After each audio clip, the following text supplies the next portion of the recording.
Hello, this is Jimbo from the YouTube channel Jimbo South Dakota, and this is the Hog House Chronicles podcast. And this is the introduction to part two of the David Kolb story, a guy that I was in the active duty Air Force with down at Offutt, and he finished his career out in New York, which is where he was from. And he talks a lot about his state police career out there, including a pretty incredible 911 experience that he had. So I hope you just sit back and enjoy this episode. Thank you.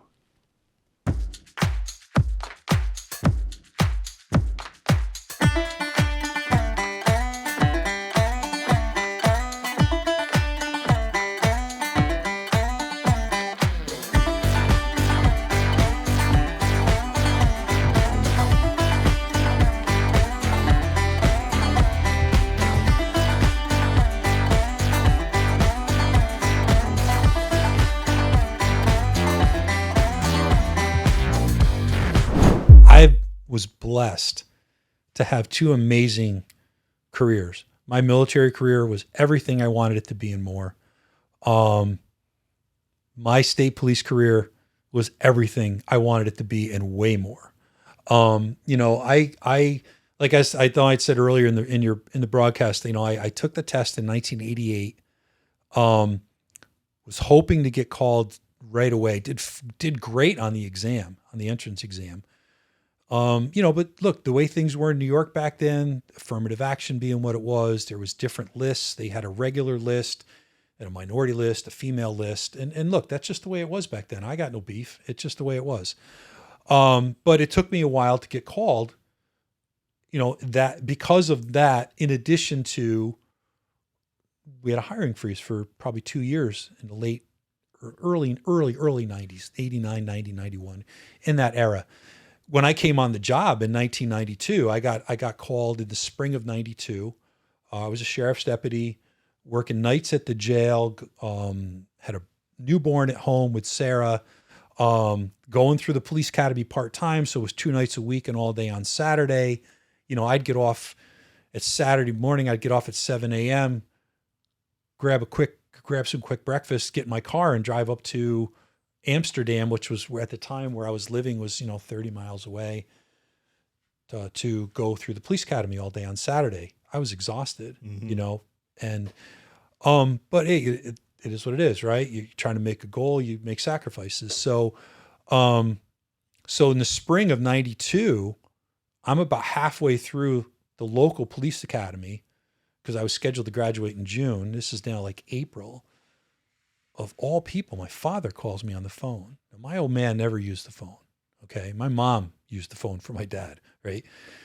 So my dad's retired. He had retired in 83. This is, so he'd been retired for a few years. And so my dad calls me on the phone. I answer the phone. I'm living out in Schoharie County. I'm working out there. And I answer the phone. I'm like, hello. He goes, hey, what are you doing? I said, hey, Pop, what's up? And I go, I said, what's wrong? Everything all right? What's wrong? I'm good. What are you doing? I said, I'm all right. I said, yeah. I said, just this, how's Sarah? She's good. Yeah. Everything good? Yep. I'm like, listen, I go, what's everything okay? He goes, why wouldn't everything be okay? I'm like, you never call me. He's like, oh, all right. Anyway, he goes, look, the state police are looking for you. I go, what? He goes, the state police just called here. Some woman called. I got her name. I don't remember her name. I got her number. And he goes, she wants you to call her right away. Something about getting hired. Really? Now, again, I'd taken the test over 3 years ago. Mm-hmm. I kind of almost had given up on them calling me. So I call her and I call her like me. I said, Dad, I'll call you back. Let me call her and see what this is. So I call her. Yeah. She goes, look, we got you on the list. We're going to process for a class tentatively scheduled to start in September. Are you still interested? Absolutely. Okay. Well, I'm going to overnight you a package. You need to fill it out and you'll be invited to processing. Now, nothing in the state police goes quickly. Okay.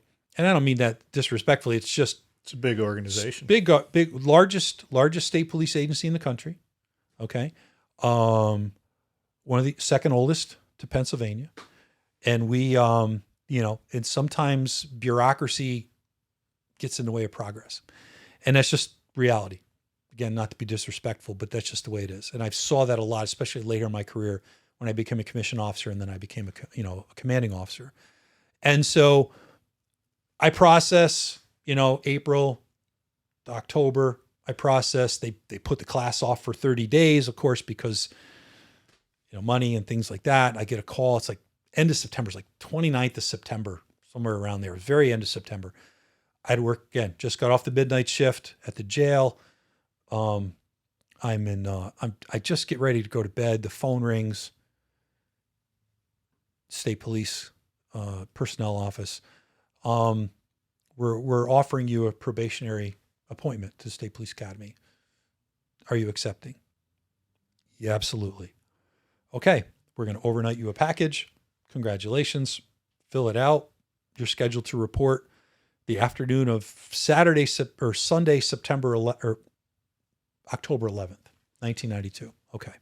Show up, got all my paperwork together. Now, again, talk about guys taking care of you. I called the sheriff right away, Harvey Stoddard, and his undersheriff, John Bates, also retired trooper. I tell them, because they knew I was processing, they endorsed me. They gave me, a good review and all of that. So I call them, hey, sir, just so you know, I just got a phone call. I've been accepted into the academy. My start date is, I got to show up on Sunday, the 11th of October. I'll get sworn in on the 12th. Congratulations. Like, what do I do? They're like, well, you'll need to come in tomorrow, submit a letter of resignation, and we'll accept it, but here's what we're going to do for you. We weren't sure where you were at with your state police career. We had ideas that possibly if you were to stay here, we'd make you a sergeant. You're road patrol certified now, blah, blah, blah. We're going to put you on a leave of absence for 6 months. Things don't work out. You can always come back. That's cool. They did me a solid, both of them. I went in, they shook my hand.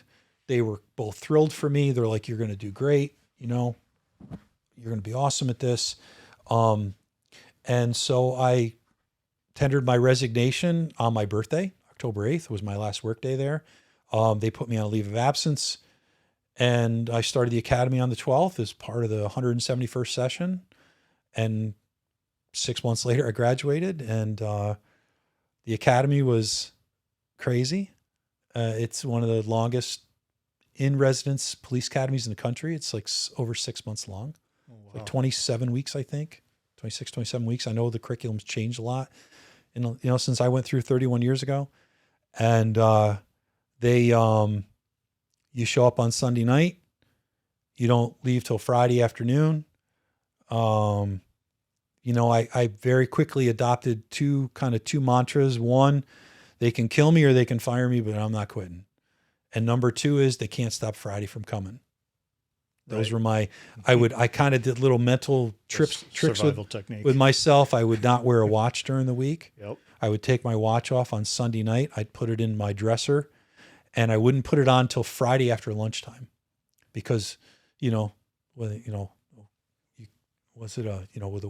watch, you used to watch a clock all the time. It never moves kind of thing. And it just kind of, for me, it was just a mental game. Again, going back to the mental mind, mental jujitsu, whatever it is that they teach us when we go through we go through SV87, with the POW training and stuff, and just to learn to, to get to this minute, then get to this minute, and get to this minute. And it was the same thing. It's like, all right, let's get through PT in the morning. Let's get through this course they used to call orientation to police culture. And that was just their way to abuse us for 4 hours, right? Let's get to lunch. Let's get to dinner. Let's get to lights out, and then after a while, the first 4 to 5 weeks is when they really weeded a lot of folks out. We started with 129. We graduated, I think, with 109, if my memory serves me correctly. That's not too bad. No, it was, I think we were in the norm of about 20%, I think is what they say they lose, somewhere in there, I guess. And, but yeah, the State Police Academy was, it was intense. It was meant to be intense. You do everything. You Everything you think about, the state police does it, in my opinion, does it better. Our academy's like almost definitely 2 times, almost 3 times as long as the local academies with the instruction.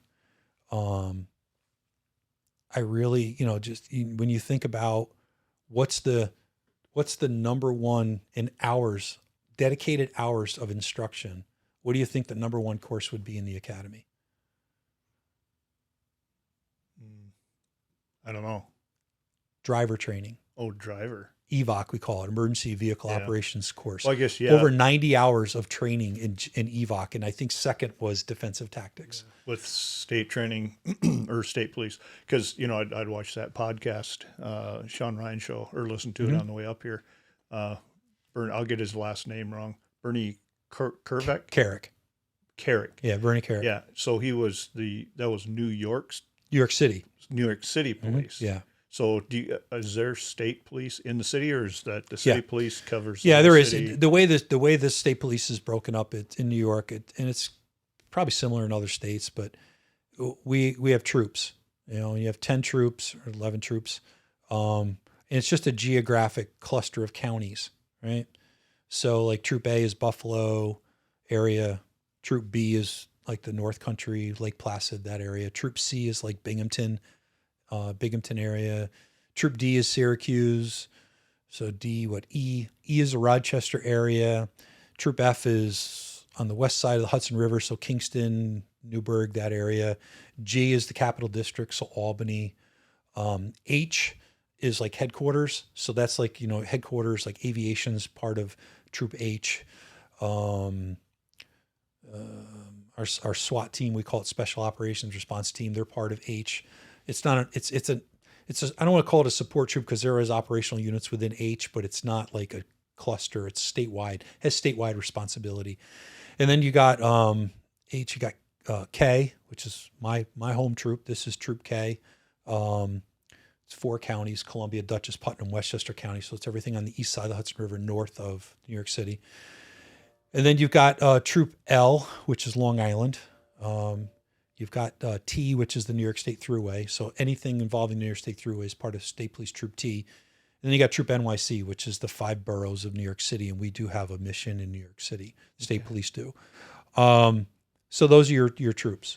And so that's just the way the state police is broken up. And then so when I got graduated from the academy in the spring of 93, I got stationed here in Troop K. I'd mentioned, I didn't really care at first where I was going to go, but then when I knew my father wasn't well, I put in for K as my first troop, and I'd done well enough academically that I knew I wouldn't have any issue, and so, but out of my class of 109, 35 of us came here to K, 45 went over to Troop F. And the rest of us, that you figure that's 80 out of 109. The remaining 29 kind of got smattered throughout the state. And it's all based on seniority, So at the time, Troop A, the Buffalo area, Troop E, Rochester, and Troop G, the Albany area, they were closed to recruits because of seniority. There was no room for them. So you went wherever was left over. So a couple of guys went out to D, a couple of guys went up to B, things like that. So I got stationed here in K, and I did my field training. You had to do 13 weeks or 12 weeks of field training. I did that out in Troop G because I was still living out there. So I did that out there, and I had, again, just as fate would have it, I had the full spectrum of training officers. I had one guy, Walt Hadsel, was my primary. We call them FTOs, field training officers. My primary FTO. The guy loved solving crimes and arresting people. That's what he did. And he went on and had a phenomenal career, retired a senior investigator. So he ran his own BCI unit, Bureau of Criminal Investigation. Just a phenomenal guy. I wasn't supposed to be with him, but my very first FTO I had got orders to go become a defensive tactics instructor in our academy. So they had to put me with somebody else. Walt liked working straight midnights. Recruits aren't supposed to work straight midnights, but again, this was the early 90s. Things were a little different back then. And essentially, the supervisor said to me, "Look, are you okay with working nights?" I'm like, "Sure, I'll do whatever you want. I'm a trooper now. I'll do whatever you want me to do. Exactly. You want me to run up that hill? I'll run up that hill. So they're like, well, we have a training officer, because you got to go through special training to be a field training officer. He's like, I will put you with him, but he works straight midnights. I'm like, I don't care. So I work straight midnights. We arrested everybody. It was crazy. It was during the summertime. There was a motorcycle rally out in the village of Kolb that the Hells Angels and all the outside outlaw motorcycle gangs used to go to. An incredible training opportunity for a brand new trooper. I got to experience all that. And then my secondary phase, I was assigned to a trooper. His name's Dan Bates. His dad was my undersheriff at the sheriff's office, John Bates. So Dan Bates, totally different method of being a trooper, still did the job, but he taught me community policing. You know, you don't do a lot of community policing on the midnight shift. There's not a lot of people to talk to. When you work the day shift, it's totally different. Learned a lot about community policing. Dan went on. Dan is still on the job. He's going to be retiring within the next year or two, if not this year, maybe next year. Went on to become a lieutenant, and he runs our collision reconstruction unit. He basically started it from its inception. I was his last recruit right after I got done with him. He went on into walked into the beginning of what's now the State Police Collision Reconstruction Unit. And Dan's had a phenomenal career with that. So I had some amazing instructors, and in between there, I'm gonna get stuck with this guy for a day, that guy for a day. Again, very fortunate to have some phenomenal people to kind of mentor me and get me going in the right direction. So I felt like getting out of field training, I was pretty well-rounded coming to my first assignment, but I was still the new guy, you know, and I get stationed here in Columbia County. I was up in New Lebanon, was my first assignment. It was awesome because my mother worked in New Lebanon. So I got to see her while I was working, and it's not that far from here. It's 15 miles from here to there. And, you know, you're the new guy. I broke in with two of my classmates. I think out of my academy class, I forget how many, like 15 of us came to what we call Zone 1. So like Troop K, again, chain of command, you got your major, that's the troop commander. And then within the troop, there's patrol zones. And in Troop K at the time, there was 4 patrol zones. Now it's 3. They've consolidated a little bit down south. But my zone, this is Zone 1, Troop K Zone 1. So Zone 1 is Columbia County and then Northern Dutchess County. So at the time it was a lieutenant. Now it's a captain who's a zone commander. But in this zone, I think probably almost 12 or 13 of us came here. So it was great. I had 12, 13 of my classmates here between the New Lebanon station, the Claverick station, and then the Rhinebeck station, which is a little further south here. So it was great. You know, I was with two other classmates of mine in New Lebanon. You know, I was the local kid. One was from Buffalo, one was from Saratoga. So at least I knew the area. So it was nice that I was able to kind of help them out with a little bit of local area knowledge. And, you know, essentially, yeah, here I am, summer of 1993. They give me a car, give me a gun, go on patrol. You're trained. You're cut loose, as we would say on the job. You're cut loose. So then you're working for about 8 years before 911. So were Yeah. you still in the spot you're talking about right now? I was, I'm a road trooper. I'm a patrol trooper I'm working. So I did a year in New Lebanon. Made a lot of mistakes, you know, brand new guy, just understanding what it means to be a New York State trooper. A lot of expectations of troopers. Troopers are looked at around here differently. You're a trooper, you're looked at differently. And we were trained that from the academy. And again, it's not to be disrespectful to other police agencies, but it's just that, you're a trooper, you're expected to be different. And, so I worked for a year up there. It was a great place to learn, to make mistakes. The station of the 3 stations in this patrol zone, it was probably the quietest. So you had the opportunity to do some traffic work, make some, DWI arrests. You get a criminal complaint. You had time to actually work that complaint and learn how to conduct criminal investigations, how to do interviews, how to, take care of property crime, you get a case that gets adopted by the BCI, or we call the bureau, to work with the bureau. It was, you could pace yourself. It was a little easier pace. So a year later, I transferred down to the Claverick station because I was now living, I had a house in Copake, which is in the southern part of the county, about 25 miles from here. So I transferred down there because that's in Claverick's patrol area. But my goal was to always get stationed here in Kinderhook. There's a satellite office here. And at the time, it was a satellite of the Claverick station. So you had to go there first before they'd put you here, because the Claverick troopers worked relatively or the Kinderhook troopers worked relatively unsupervised. Mm-hmm. So yeah, I'm 94. I transferred to Claverick. Right after I transferred to Claverick in 94 was the Woodstock Festival.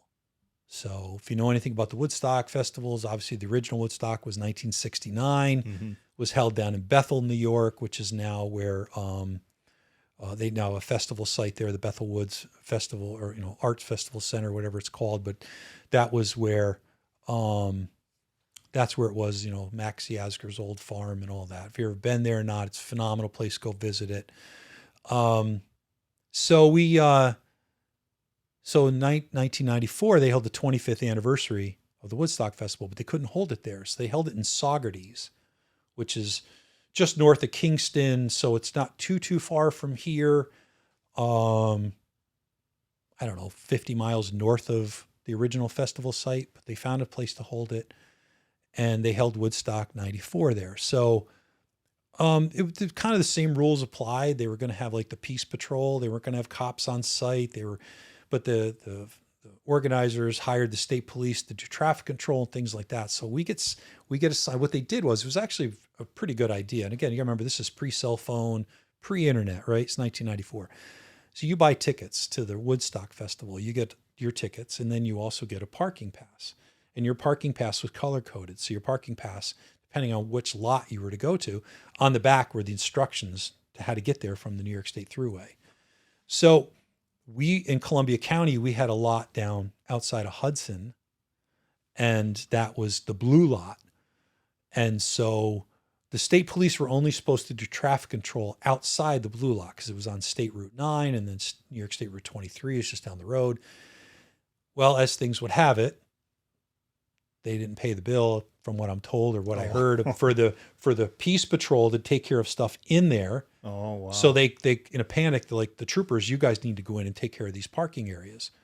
So it was basically just a large parking lot at a old cement plant down there. So we wound up taking care of that. And then if you followed anything regarding the Woodstock Festival and Saugerties itself, things just went to shit after like day 2. And so they needed a bunch of people to go down there. So our second to last night was the last night of the festival. It was the last night of the festival. Festival's in full swing, but they have more people than they need, than they can safely take care of with a police presence. So they basically started pulling troopers out of these different, tertiary parking lots. And they're like, you guys need to mount up, go down to this location, muster here, report to this sergeant, that kind of thing. Okay. So I'm driving. I get a couple of guys in the car with me. Off we go. We go down to Dutchess County Fairgrounds, pick up a bunch of troopers, go across the Kingston-Rhinecliff Bridge into basically just south of the festival site, get on the thruway, drive northbound, we drive through this U-turn, go into this little parking area, and they knock the fence down the back, and that's where we report. That's our staging area. So they're like, okay, you guys, you're assigned to this sergeant. And somehow I acquired a map of the parking areas around the festival site. So the sergeant says to me, hey, he goes, where'd you get that map? I said, I don't know, Sarge. I don't really, to this day, I don't know where the hell I got this map. So he goes, listen, this is what they're doing. The command post is calling out here, and they're throwing out assignments over the radio. Sergeants have to accept them. He goes, I want you to get me as close to that stage as possible. All right, Sarge. So they call out, this lot. He looks at me. He goes, and he is a senior guy, so he got to pick what he wanted. He was a senior sergeant. So a couple times, once they get to then this lot, he looks at me and I'm like, give him a thumbs up. I'm like, that's right outside the stage, Sarge. He goes, we're taking this one. So we all mount up and we go down there. And we got to watch Peter Gabriel close out the show. Mm-hmm. It was surreal. It's here I am, but I'm about 27 years old at this point, 20, 26, 27 years, 27 maybe. And I'm just like 28. I'm just like, just watching. I'm at Woodstock, and I'm getting paid to be there. Mm-hmm. People were cool, nobody was giving the troopers a hard time. We were cool with them. It's like, hey, what parking lot are you trying to get to? Show me your parking pass. Get them on a parking, get them on all you're doing is getting them on the bus and getting them out of town so they get back to their car the next day, because it had rained. I mean, if you follow what happened there, it rained. Just traditional Woodstock. Right. It rained. It was all, you should see all the garbage that was left. These brand new $400 tents, like LL Bean, people they just left them. They didn't want anything to do with it. So the next morning we're getting ready to leave. We're in our car. We're just waiting by this point, most of the concert goers had left, and the sergeant had said, hey, go wait in your car. We'll give you a radio call when we're going to demobilize you guys. So we're sitting there in the car, and I'm in the passenger seat, and I'm sitting there like this, and I'm exhausted. I'd been up well over 24 hours at this point, because we weren't expecting to be there. We were, when we went to work that night, we didn't know we were going to the festival. We thought we were just going to do the parking lot. Right. So I'm just exhausted. I'm sitting there like this. And one of my classmates, he nudges me in the ribs, and we're assigned together on this detail. And he's like, hey, Colby, he goes, look out the window. I'm like, what? He's like, look out the window. So I kind of lift my head up, and I look out the window, and there's this young girl standing right outside the window with no shirt on, just completely topless. And all she's wearing is Indian beads. And I look over and I look at him and I go, those are some nice Indian beads. And I just fell asleep. I'm just sitting there. I'm sitting like this. I'm so exhausted.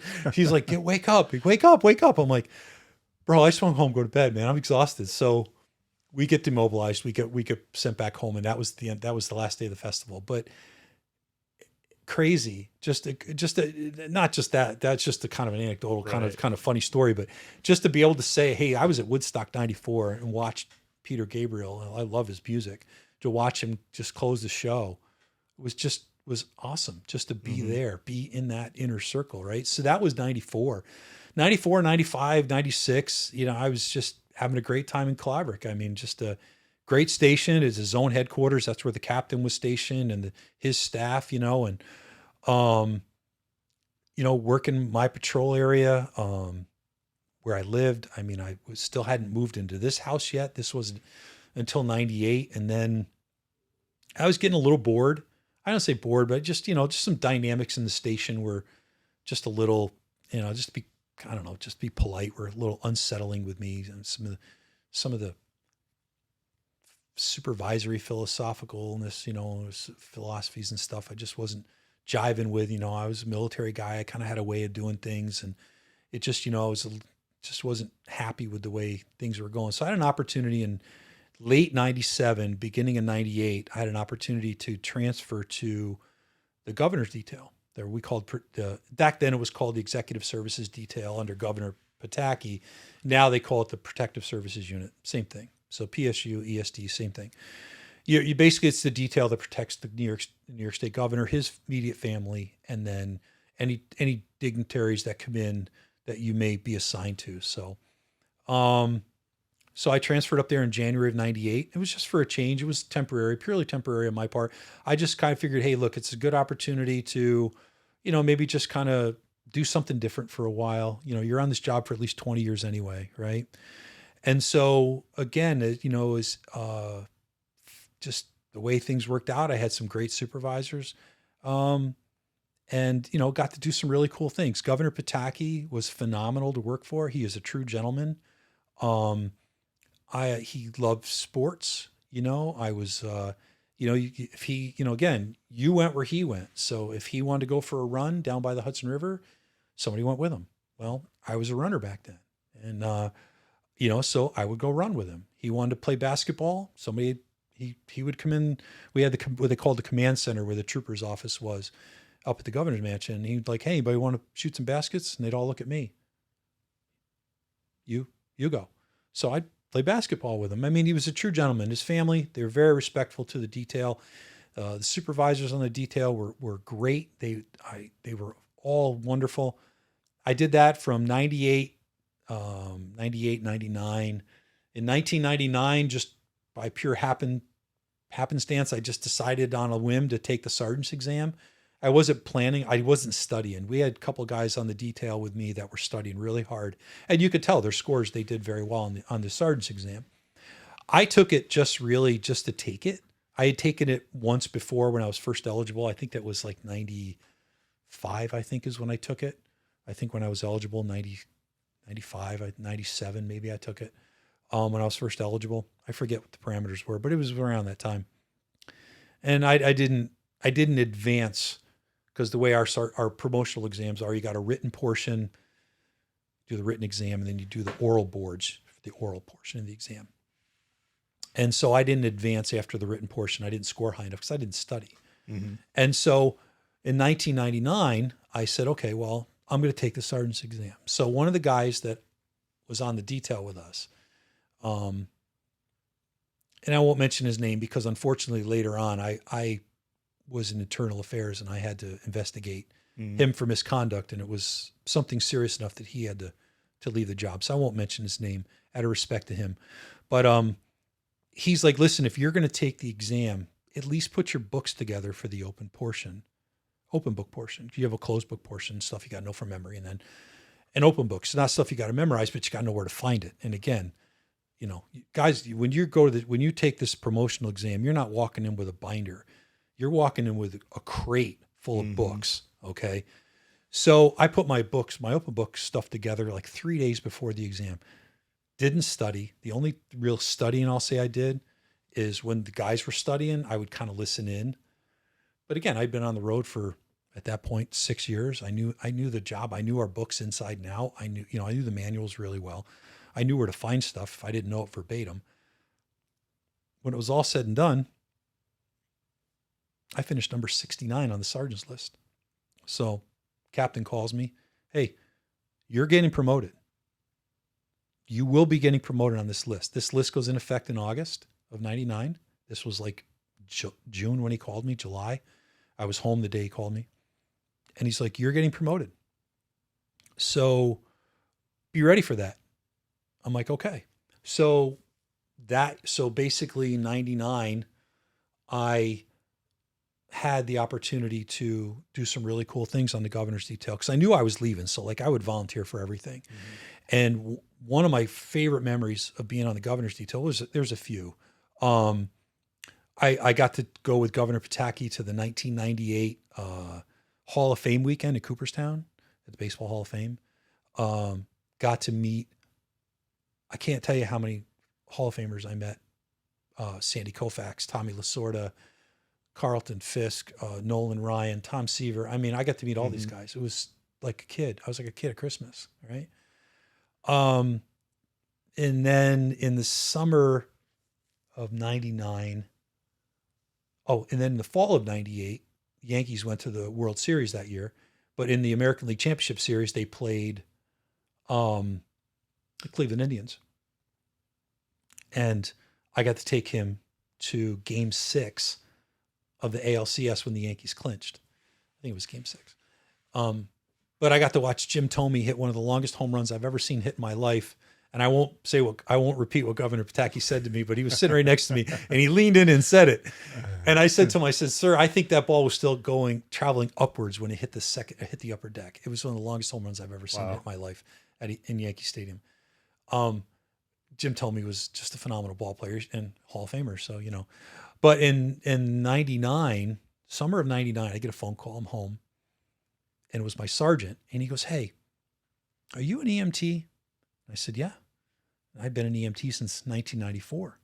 Actually, the guard base put on an EMT class and I went out and did it full time.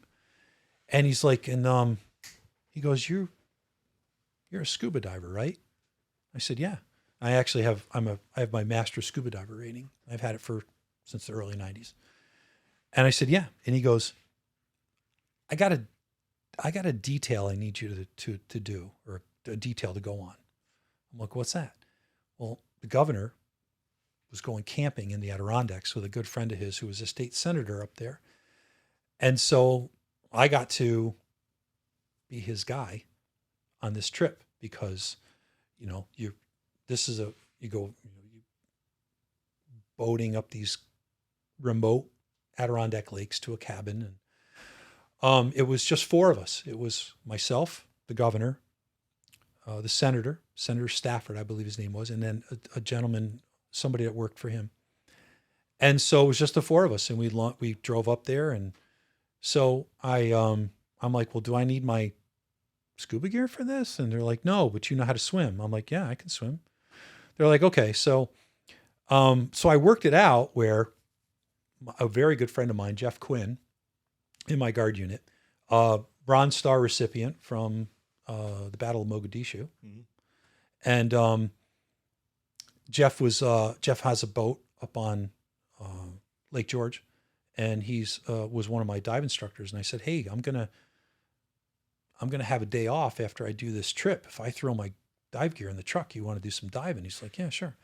So I drive up. I meet the governor up there. The governor flies in. We pick him up. We take him to the camp, and then we go in these boats, and I take him up on this trip, and we're up there overnight, and it's absolutely gorgeous. You're in the middle of the Adirondacks, and was very. It was just a great trip, you know. And then got to just do that, and then on my way home, I stopped in Lake George and did some diving, and because I was kind of on I'd rearranged my schedule so that I could do this assignment. But again, just totally enjoyed my time with him. And then later that year in '99, the Yankees went to the World Series again, and we got to go to Game 4 of the World Series when they swept the Atlanta Braves. And I got to meet Dave Winfield. If you know Dave Winfield is, he Hall of Famer, played for the Yankees, and he sat right next to us. And I got to go to do that as well. So I got to do some very interesting things on the governor's detail, but it was, you know, I knew I was going to get promoted to sergeant, and I figured, calculating it, I would probably be getting promoted in late 2000, early 2001. So I knew my 2 years on the governor's detail would be up, because you had to commit to 2 years, would be in January of 2000. So I had put a formal request in to leave the detail to go back on the road. And the detail commander called me up one day, and he goes, hey, I got your memo to leave. He goes, is everything okay? And I said, yes, sir, it's fine.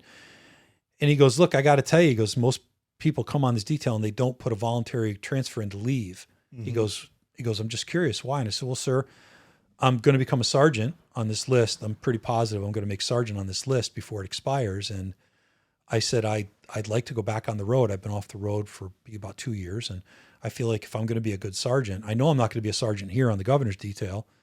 So I really feel like I need to get back on the road to kind of get back in the game. And he goes, oh, I think that's a great idea. So he took really good care of me, got me stationed right back where I wanted to get stationed, right where I left from. So I went back to Claverick in the spring of 2000 and just had a great time as a trooper for my last year. Trained a recruit. By then I had been a field training officer, and I had trained recruits, and they asked me to pick up another recruit before I made sergeant. So I picked up a recruit, and then got promoted in January of 2001 and became a sergeant. And here, congratulations, we're going to promote you to sergeant. Oh, by the way, we're transferring you 110 miles away from home. Oh. So with the promotion to sergeant, I got transferred down to Orange County outside of Middletown to a place called Monroe. And I was a sergeant in Monroe for 3 months. It wasn't that awful. Plus, in the middle of that, I had an Antarctica deployment, so that didn't hurt. Was down there for a few months. Great place to work. I've got some friends I'm still friends with that I made when I was down there. I'm still friends with them. One of my fellow line sergeants in the Monroe station is now the first sergeant in Troop F. His name's Jim Whittle. Really good guy. We've been friends since I met him down there, you know, and I had gone back there later in my career, and he was still there, and, you know, very helpful to me when I came back as a new lieutenant years later. But did 3 months there, transferred back over to Troop K, because that's Troop F over there, and did some time in Wappinger, did some time in Poughkeepsie, which is where Troop Headquarters is, did some time in Rhinebeck, and in Rhinebeck, I was in Rhinebeck on 9/11. And so it's now my 9/11 story, and a lot of people have them, and that's fine. It was a watershed moment in our nation's history, but my 9/11 actually started on the 10th of September. So I was working midnights. I worked a lot of midnights, it seemed like, in my career early on. So I'm working the midnight shift. So I get up, my normal routine, because by then we're living here in this house, got the kids. Jack and Becca were, toddlers at the time. Becca was a little over 2.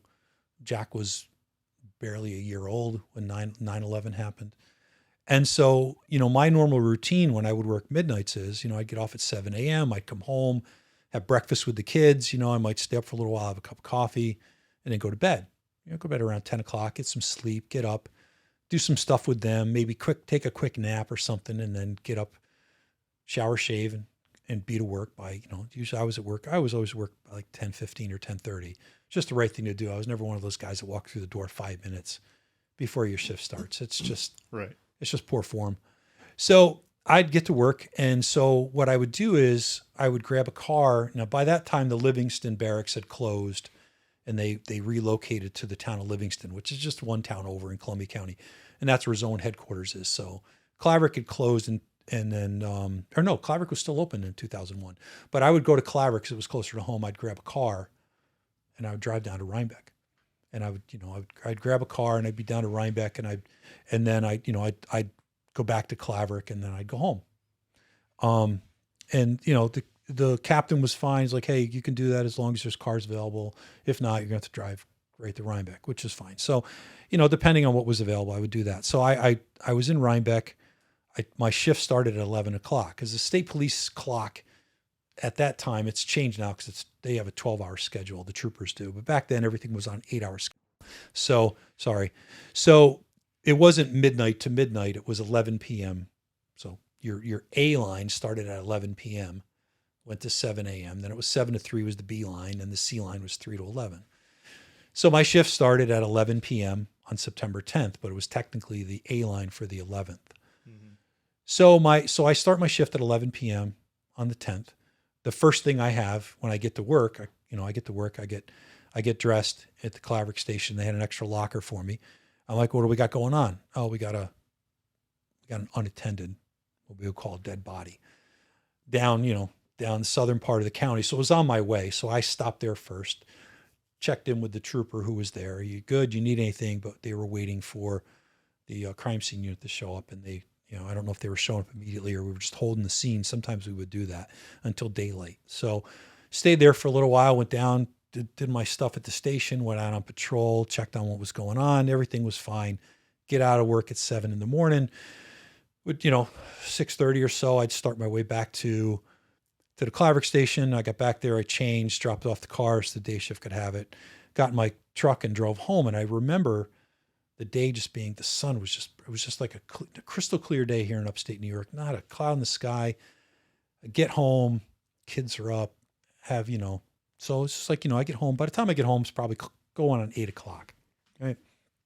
So my plan is to go to bed, do it all over again. Well, never went to bed. Sitting upstairs, having a cup of coffee, the phone rings. It's my niece, Angela. Oh my God, did you see the television? No. Turn the TV on. You got to turn the TV on. A plane just hit the trade towers. What? Turn the TV on. Sure enough, we're watching it live when the second plane hit the towers. Right. We were at work also. I just got up, came downstairs, went in the garage, started packing my bags. My wife's like, where are you going? I'm like, I can promise you. I just looked at her and I said, I can promise you that by nightfall, I will be in New York City. I said, I don't know what uniform I'll be wearing, but I'll be in New York City. No sooner did I say that, my beeper went off. Beepers back then, right? So my beeper went off, and it was the guard unit. So my friend Scott Hansen, who was working, he was still a load master at the time, but he was working current operations, called me, beeped me, told me to call him. So I call him, like, what's up? He goes, you need to get up here now. He goes, you're being recalled. We're going to be you're going to be the first sergeant on a deployment to New York City. Okay. There's my answer, right? So I pack my bags, say goodbye to the wife and kids, jump in the truck, take off, go to the guard base. Something happened to me and I got to the gate that has never happened to me. By this point, I've been at that guard unit for 13 years. I've never had my truck inspected. Not one time. Yep. Guy, security police guy, good friend. You need to get out of the truck. Really? Went under it with mirrors. I mean, it was the whole posture at the base was totally different. Like you could just feel the energy was so different. I was like, wow, this is crazy. So get to the base, report to the command post, wing commander's there. Sir, what do you need me to do? I need you to stand by at the moment. We're going to be, we've been tasked with possibly sending a deployment. Okay. I said, I got to call my work. Okay, fine. So I call work. I let them know, hey, listen, I just got activated the military orders. You know, sounds like I'm going to New York City. I don't know when I'll be back. Okay, no problem. You know, it was one of my sergeants. His name is Len White, really good guy. Another mentor of mine, you know, as my career progressed. I'm now, you know, I'm a young sergeant. I got what, 8.5 months, maybe 9 months as a sergeant at this point, right? So I'm planning to go to New York City with the guard. All of a sudden I look at my phone, like an hour or two later, my pager goes off again. And I look at the number and it's the barracks. So I call the barracks. Hey, you need to get down here. The governor just signed an executive order exempting all state troopers from military service because we have to send 500 troopers to New York City. You're going. Okay. I'll be there. I need about 90 minutes to get to the station. I got to stop home first. Okay. They're like, look, it was like 2 to 3 hours before we were really planning on like mustering. Right? So we were still, you know, building up. So I tell my wing commander what's going on. He's like, be safe. Good luck. No problem. Left there, threw all my gear back in my truck, drove home, threw it all in the garage, grabbed all my state police gear that I knew I'd need. Said goodbye to the wife and kids again, jumped in the truck, went down to the Kinneruck station, grabbed a patrol car, went to Newburgh. We were told no more than 3 troopers in the car because the rest of the car needed to be packed with supplies. We packed the car with body bags. We packed it with first aid supplies, extra boots. Didn't know what we were getting into. Mm-hmm.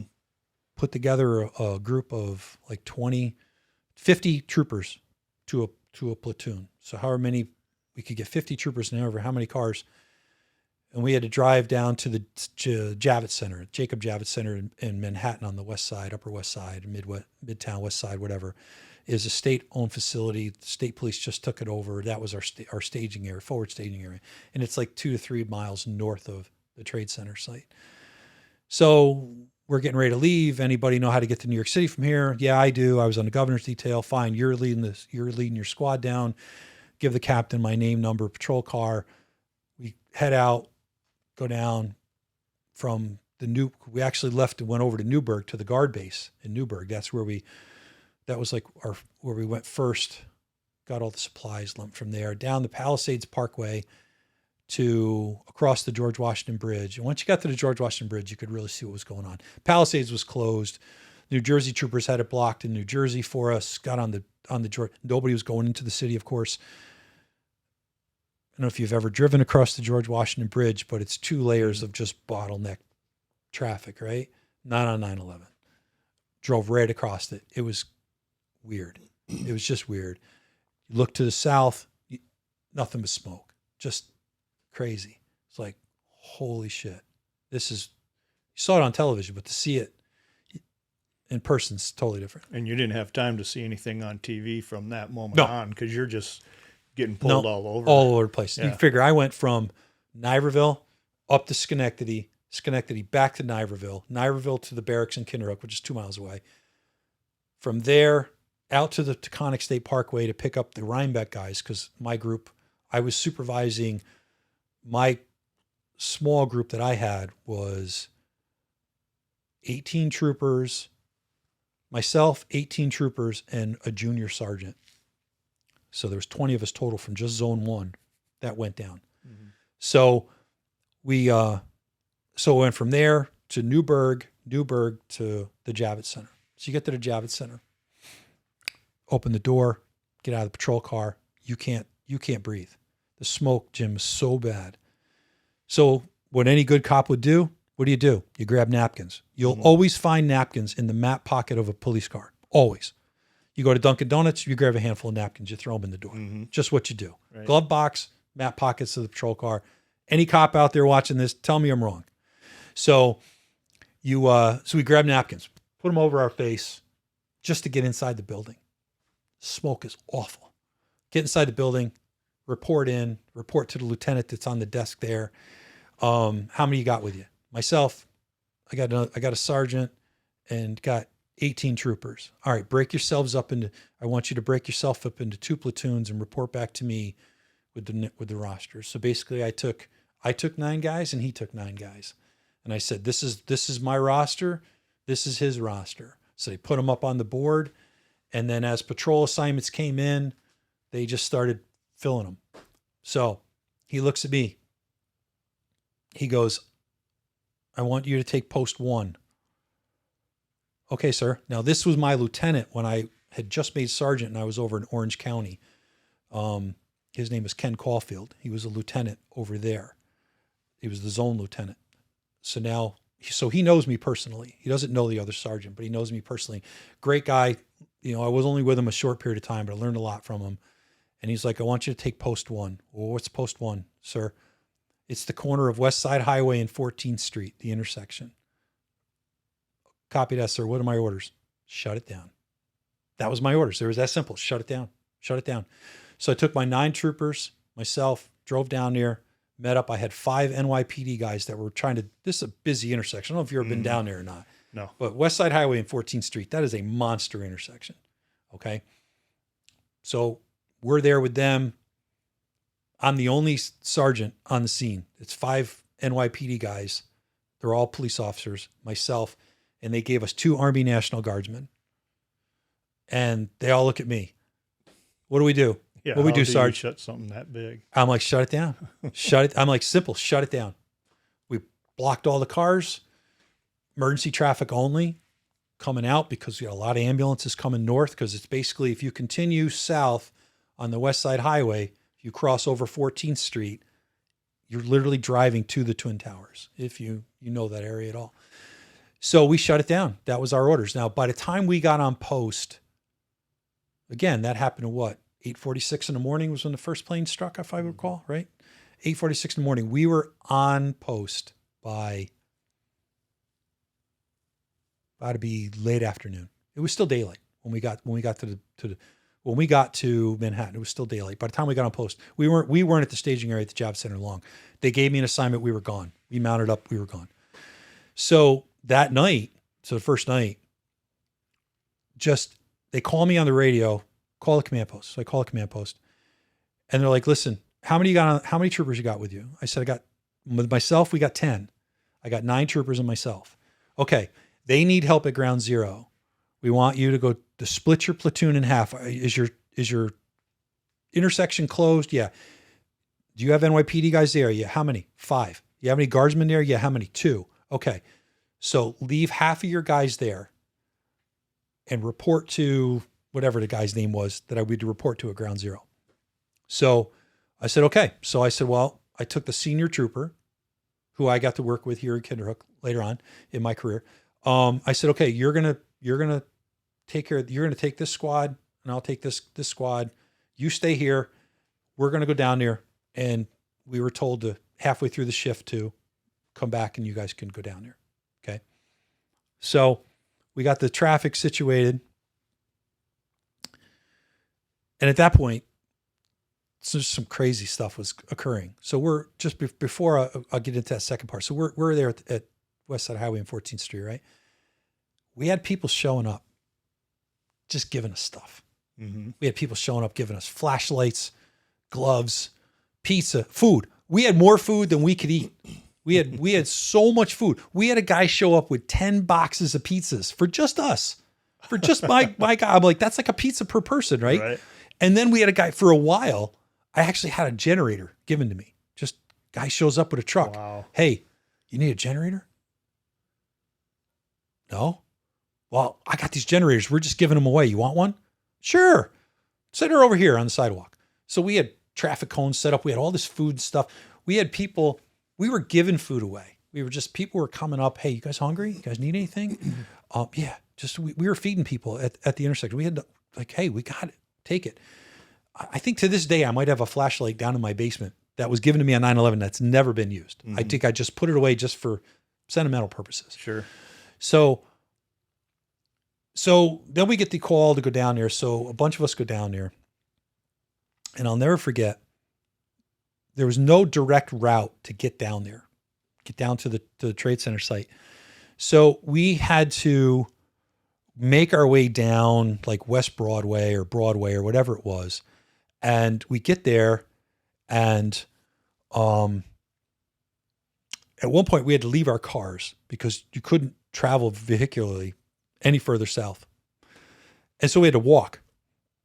So I'm like, all right, let's leave our cars here. We know where they are. They're out of the way. Fire trucks are not in fire trucks' way. And I think, let's just leave them here, write it down, put it in your notebook that we know the cars are here. Okay. And I'll notify the command post that we had to leave our cars here and travel the rest of the way on foot, which I did. So we locked them up. We left them there and we walked the rest of the way. And I'll never forget, it was like walking through 6 inches of wet concrete because of all the concrete from the fallen Trade Center buildings, right? The two towers, and then Tower 7 had fallen, and obviously, and all that. So we had to walk maybe like half a mile, I'd say, to get to where we needed to be. And that was at the intersection of Church Street and Liberty Street.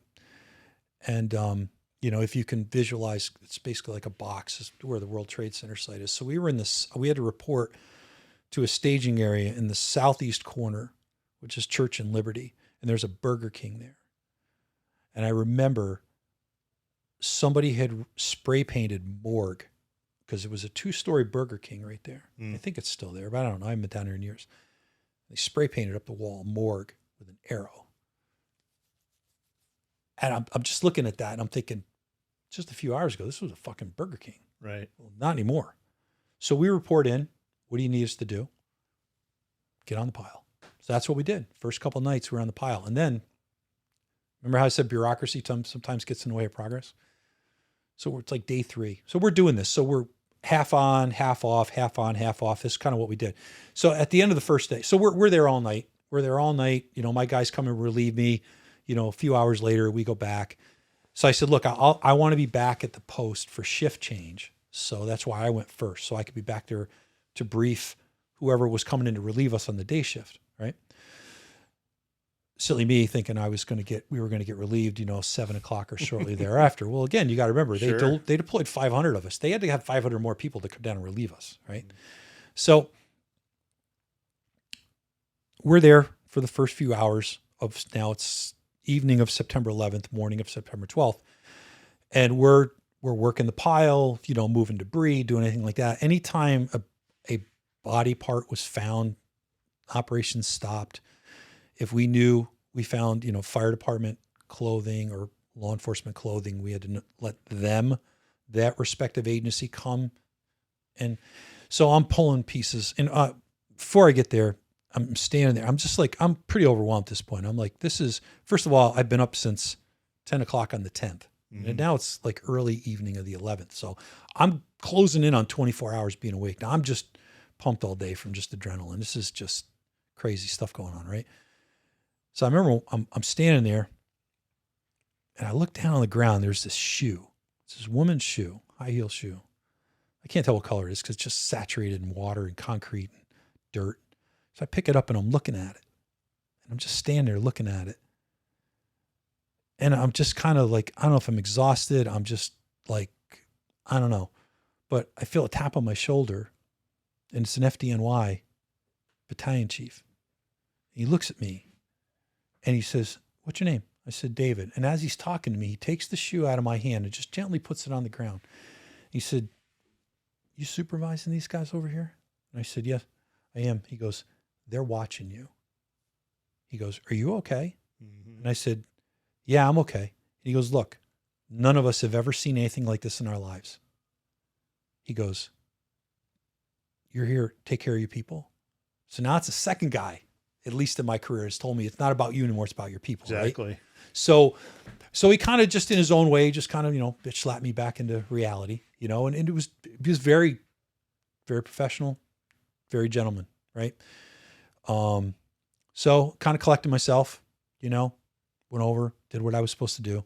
So as we're working, at some point, I pull a piece of debris away and I find a firefighter's helmet. And there's a piece of skull. I don't know if I should be telling you this or not, but there's a piece of skull infused inside this helmet. Right. And I'm just like, fuck. So, do whatever we had to do, get FDNY. They come over. Where'd you find it? Right here. How long ago? I don't know, 3 minutes ago, because they got a note, all that stuff. And I'm just like, hey, I'm like, look, I literally picked it up off the ground like 6 inches and I placed it right back where it was. And like, I picked it up on the sides. I had gloves on, that kind of thing. I remember that's a crime scene. That's a big crime scene, right? Mm-hmm. So they're like, no, it's okay. It's cool. I'm like, but so I just kind of stood back. I got out of the way, let them do their thing. They brought a stretcher over, put it on there, dug around, looked for more. Didn't really find anything else, put a flag over it. They take it out. And so that was my first night there. I remember getting back to back to our post. So post 1, probably, we were probably 4 o'clock in the morning, maybe something like that. Those guys went down. I said, look, I know we're getting back a little late. We got into something because that was when I found that thing. I found the helmet, right? So so I said, well, look, we got to be ready for shift change and stuff like that. So now it's 7 o'clock. I can hear cars eventually starting to call into service. We're leaving this car, blah, blah, blah. 7 o'clock, 8 o'clock. I call the command post. Hey, just checking in, Sergeant Kolb, I'm on post 1, 1K21, I think I was at the time, was my car number. And I'm like, or 1K22. I'm like, just checking in, we're on post 1. Just when should we be expecting relief? I've got guys still down at ground zero. You guys weren't relieved yet? No. Oh, we'll get you somebody down there. Okay. So 9, 10 o'clock. Now it's 11 o'clock. Nope, still. So finally I call the command post again. I'm like, look, nobody's relieved us. They're like, are you shitting me? I'm like, nobody's relieved us. We got here yesterday. Jesus. They're like, all right. They immediately sent some guys down. NYPD had already been relieved. So they were fresh. They had sent I think they'd sent like 2 cars over. Get out of here. 2 roving cars. Just go take that post. They didn't realize we weren't relieved. So now we get back to the Javits Center. I got no place for my guys to sleep. We had planned on sleeping on the floor. I was going to we're just going to rack out here and we'll figure it out. Well, luckily for me, a guy that I knew who was a lieutenant now, we happened to be sergeants together like a year prior up in Dutchess County when I did some time in Dutchess County. He's like, hey, you guys are just getting relieved now? And he's like, yeah. He goes, that's not good. He goes, where are you guys going to stay? I'm like, I don't know, sir. I don't know. He makes a phone call. He gets us lodged over at troop headquarters for troop at New York City, which at the time was over in the Bronx at Fort Schuyler. So now I got to get my guys from Manhattan over to the Bronx. Wasn't as hard as I thought it would be because there was no traffic at that point. So we get there. By the time the guys rack out, it's got to be, I don't know, 2 o'clock. We got to be back on duty at 7. Oh man. So we were able to get a quick shower, get a quick bite to eat, at least got a couple of hours of sleep, get up, get ready. I remember, they gave us a room with bunks. You guys can sleep here. You guys are fine here. We've already told logistics where you guys are, what have you. Get up. I knew we probably had to leave there by like 5:15 at the latest to get over to the Javits Center on time.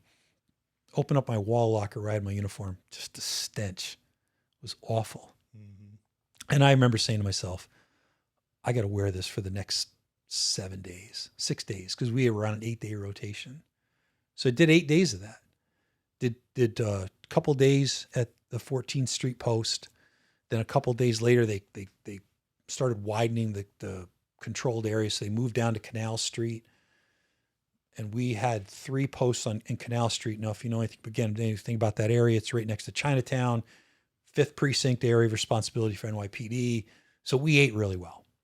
Right, the 5th Precinct guys fed us really well. We met some guys down here that were really, really cool. NYPD guys took really good care of us. Guys that we were assigned with on post, they took really good care of us. They fed us, made sure we didn't need anything, and so we were there that was where we finished my first deployment down there. We were at 14th Street, and then we went down to Canal Street, and that's where I finished up. Then I went home for a week, and then went back for a week. And because I did so great the first time, and I'm being totally facetious here and sarcastic, they put me at the morgue. So I got to work at the morgue for a week. That was so awful. It was depressing. Man. The NYU morgue was over on the east side by the UN building on East 30th Street, First Avenue. The whole side street was nothing but refrigerated tractor trailer reefer cars. I remember seeing those on Yeah. TV. They stunk. The gym was awful. Could imagine. You knew they were all filled with body parts. And every time a body came in, the place just kind of stopped. And it was just very mentally draining week. I had guys, half of my crew was with me from my area. The other half of my crew was from the Rochester area. They were all troopers, Mm-hmm. So I tried to rotate guys around to do different things. And at one point I'd reached out to the command post and I said, look, is there another detail that has the same amount of personnel as mine does, or maybe halfway through this deployment we can swap out? And of course the answer was no, because it's easy to say no, right? Right. And I'm like, look, this is a mentally tough assignment for a lot of guys. I mean, this is, and they're like, just kind of suck it up. And that's what we did. Mm-hmm. And so it was my second deployment. In between there, then after that, I had to go to Antarctica again and did my Antarctica deployment, came back, did another rotation at Ground Zero in November. Now it's November because I was gone most of October. November, came back, did a rotation at Ground Zero. And then they said, look, we're not going to send you back. If we're still there in January, we'll send we'll have you go back, but we're going to give you've been going since September. You're on your 3rd rotation plus the military deployment. December, you're staying home. So I basically stayed home December. And then I went back down in January, we were there. The state police were there till February of 2002, working the ground, the World Trade Center deployment. We demobilized in February. So in January, I went back down. And the captain's like, you've been down here before? Yes, sir. Where'd you work? I told him. He goes, oh my God. He goes, you're not going out anywhere. So he made me the sergeant in charge of the escort detail. Nice. Out of the command post. So he kind of cut me a break. A good, another good guy, trying to take care of his people. And so yeah, I wound up doing 4 rotations down there.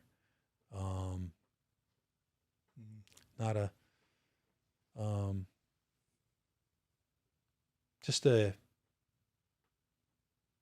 bad time. Absolutely. 20, what are we going on? 22 years ago? Mm-hmm. It still lives with you. I mean, yeah, how could it not? I have a classmate that died from 9/11 related cancer. I have 3 other friends that I went to their funerals for 9/11 related cancer.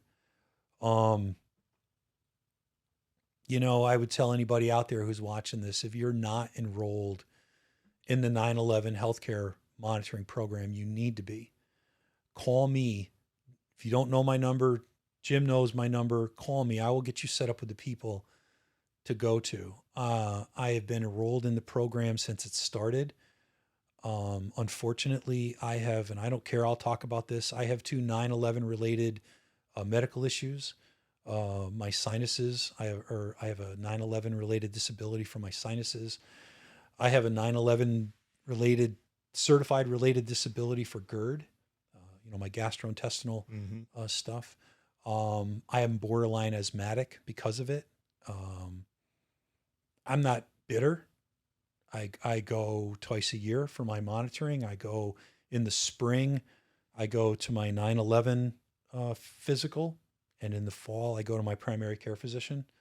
Um, and unfortunately, I got to take some medication. I have an inhaler if I need it.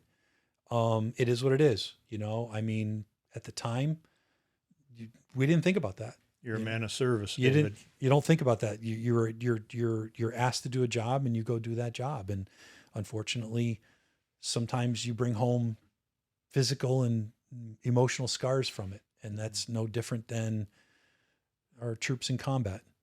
People get put in harm's way, bad things happen. It's just the way it is, and it's military folks understand what I mean. My first responder brothers and sisters understand what I mean. It's my fiance Aurora. She was an EMT with Catskill Rescue Squad. She went down there. She was never provided any information on the 9/11 healthcare program, and I got her enrolled in it, and so now she goes. She was qualified. Her service was a qualifying service to go, and so she gets her healthcare monitoring as well, and it's important. It's unfortunate, but I can't even, I hate to say this, but I forget what the number is. It's more than 10 troopers have died from 9/11 related cancer since 9/11. And and it sucks. It just sucks. But it's something I'm cognizant of. It's something I know I have to, I have to monitor, and, I take medication for the GERD. It is what it is. I have the inhaler if I need it. And I can promise you every time I get sick, my sinuses are just going to be just miserable. And that's just life right now. I remember you saying that about last week before we even came here, that you weren't feeling very good that week. And I catch a bug, and it within 48 hours it's in my sinuses. And, hey, I'm not complaining. It is what it is. I've lived with it long enough now. I understand it. So what are you going to do? You just drive on, but that was a crazy time in our country. Hey, it wasn't just New York City, right? Shanksville, Pennsylvania, and the Pentagon in Washington. So, it was a crazy time in our country. I remember deploying to Antarctica in October of 01 and walking through the airport at LAX. It was a ghost town, an absolute ghost town. It was crazy. The flight from Los Angeles to Auckland, New Zealand, it was a 747. It was half full. We had entire rows to ourselves. It was just a crazy time in our country. It really was. And, I remember, and I don't want to politicize this conversation, but I remember September 12th, 13th, driving from our post back to the command post, the people lining the streets, waving flags, we love you guys, the this and that. And, and it was like, you were proud, and I've always been proud of my military service and proud of my public service. I was a volunteer firefighter for 8-9 years. I volunteer for charitable or, 501c3 organizations because it's the right thing to do. And I'm proud of that, but I don't know what's happened in this country. This country has lost its way. It really has. It's a shame. It's a shame. I don't, and I don't want to say this person's at fault or that political party's at fault. We're all at fault. We really are. I remember what America was like back then after 9/11, and I don't want to, be this old guy. Oh, I remember back in the day, that kind of thing. But you know what I'm saying? It's just like, even, it just, I don't know what happened. We were proud of our country and proud of who we are. And it's just like, it just doesn't feel like it's there anymore. And that's a shame. It really is. And you find it difficult to talk to other generations about it because some of the perspectives just aren't the same. Well, they're not, as well. They aren't. You're right. And one of the I teach different courses in my professional life, and I'm still a college professor. I've been teaching for 13 years now, and like I said, I still teach emergency management classes. And one of the things that I got interested in a long time ago during my teaching days was, early in my teaching days, was generational diversity. And that really goes back to when I was a human resources advisor in the Guard. We had a 2-week school that we had to go to at Lackland Air Force Base. And they move it around. It's not like a set schoolhouse or anything. It's a guard thing only. Active duty and the reserves don't have the HRA position. It's a guard only thing. But, my school in 2008, spring of 2008 was at Lackland. So it was cool to go back to Lackland and kind of see where it all began, and all that, and I went back to my old basic training squadron and got to see that, what have you. But while I was there, the first week was about, they talk about diversity champions. It's a course that's taught and, just to understand awareness and diversity, and to just understand that, everybody's different and you need to respect that. You may not, they may not be the same as you, but you got to respect who they are. And that was, growing up again, growing up here in the small, quiet, upstate New York town, wasn't very diverse. But the benefit of being in the military was I lived in that melting pot. I mean, we were a microcosm of America, right? Same thing in the state police. You're a microcosm. You're a microcosm of society. And to understand the different generations, back then it was, the silent generation, the baby boomers, Gen X, our generation, and then Gen Y, or the millennial generation, the one directly after us. That was the workplace generations at the time. And there was a fascinating course done on generational diversity. And I've always found that fascinating because, again, what my parents learned was totally different from what I've learned, right? And totally different from what my kids have learned.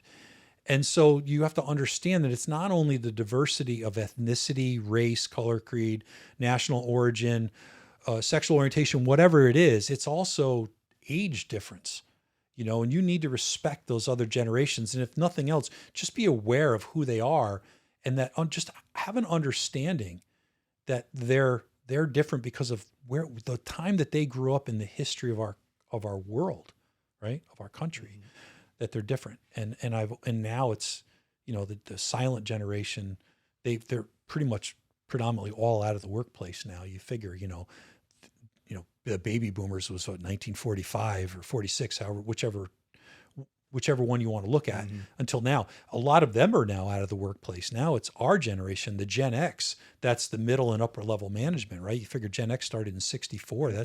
We're going on 60 years. Yeah. I appreciate you including me in that one. So I'm a little older than that. Okay, well then you're a boomer. Then you're a late boomer, right? And I'm boomers. an early Gen Xer. It's because they say my generation started in 65. But the point to that is that there's a lot of diversity there that you should just respect. If nothing else, you don't just understand it. Just understand that it's there. And the deal is being able to have those conversations without the emotion built in. Sure. That's where I found some of the difficulty on one side or the other, or both, I see it a lot now. Again, I'll just go, back to my state police career. Back then, now I'm in my 30s, I'm a sergeant, and I shortly after that, again, you're supervising people. You're not the station commander. The state police has a rank called sergeant station commander, where you're in charge of a barracks. And shortly after that, I got promoted to station commander, and I was a station commander for about a year and a half until I went in. I took an opportunity to go into emergency management. But when you're the station commander, you're what I call the bag holder. You own that station. So now you're supervising everybody. And my station, my first station was Rhinebeck, which I think I had like 18 troopers maybe, and one sergeant assigned to me. And then I transferred back to the Livingston's barracks back here in Columbia County. I had 39 troopers and 2 sergeants that were all my subordinates. So I was supervising 41 people. It's a monster station. It's very busy. And you have all kinds of people. You got 41 different personalities. Think about it, right? I'm supervising 41 different personalities. Again, socioeconomic differences, gender differences, ethnicity differences, maybe not so much generational differences, but I was starting to see, that younger generation eventually in my career, the generation after me starting to come on the job, right? And, they always told us, hey, you'll know when you're old, when the kids have a date of birth that came after the day you came on the job, right? One of my first partners I worked with in New Lebanon had come on the job in 62 and I was born in 66. So I was Right. like, geez, I'm old, and all that. So then, when I eventually did experience that, but I started seeing a lot of that. And, again, as a station commander is when I really realized I need to start managing personalities, right? As a line sergeant, we call it, a 3-stripe, a buck sergeant, whatever you want to call it. You're a shift supervisor, maybe you got some administrative tasks, but ultimately you're not the bag holder. The station commander is. If you don't want to do something, you want to be lazy about it, you just don't do it. Now it's station commander's responsibility because he's got to answer to the captain if it's not done, right? Mm-hmm. So now I'm a station commander. Now I truly realize, okay, now I'm really starting to understand this leadership thing. Like, you're responsible for everything. If your evidence inventory is off, that's what's going to get you in trouble on this job is evidence and warrants. Those are the two big things on the state police. If they're not right 100% of the time, the station commander is going to be in trouble, right? So those are the things you realize. If you get audited by internal affairs, or you get audited by your captain, or troop headquarters does an audit, and this number's off, or you got the wrong number of tires down in your vehicle supply room, it's your problem. Maybe it's not a big problem, but it's still your problem, right? Mm-hmm. So that's kind of how my career went. I was doing the station commander job. I loved it. But again, 9/11 being what it was such a big moment in our country that a lot of Homeland Security, big thing, right? 2003, 2004, emergency management now started getting a lot of attention. 2005, I was asked to interview for a position in our counterterrorism unit up in Albany, and I didn't get the job, and that's totally fine. But as a result of the guy who did get that job, his job opened as the emergency management sergeant in Loudonville, which is Troop G, the Albany area. So I was asked if I would interview for it. Now, from here to Loudonville is 25 miles, so it's really not that far. So I was like, all right, I'll interview for it. Well, I got the job, and I didn't. Just kind of a side story is, I was involved in 2 shootings in my career. I had to shoot 2 people in my career. Not something I'm bragging about. It happened, Mm-hmm. right? Just they happen. The first one was in 1994. I had a year and a half on the job. It was a pursuit. Started as an armed robbery up in Colony. It was a pursuit out on the thruway. They got away from the police that were chasing them on the thruway, worked their way over into Massachusetts, down through Connecticut, came back into New York State because they didn't know where they were going. They were from out of state. And they were trying to get back to the Albany area. They came up through Columbia County. We saw them and started chasing them, and then chased them all the way up actually into the village of Alatia, which is more than 2 miles from here. Forced them off the road. The guy pulled a knife on me and shot him. Mm-hmm. Survived, is what it is. My partner's one on the other side, saw the knife. I didn't see it. Rookie mistake again, just with lighting, just tactical things that as a young police officer, just sometimes you learn the hard way, right? And I wasn't injured.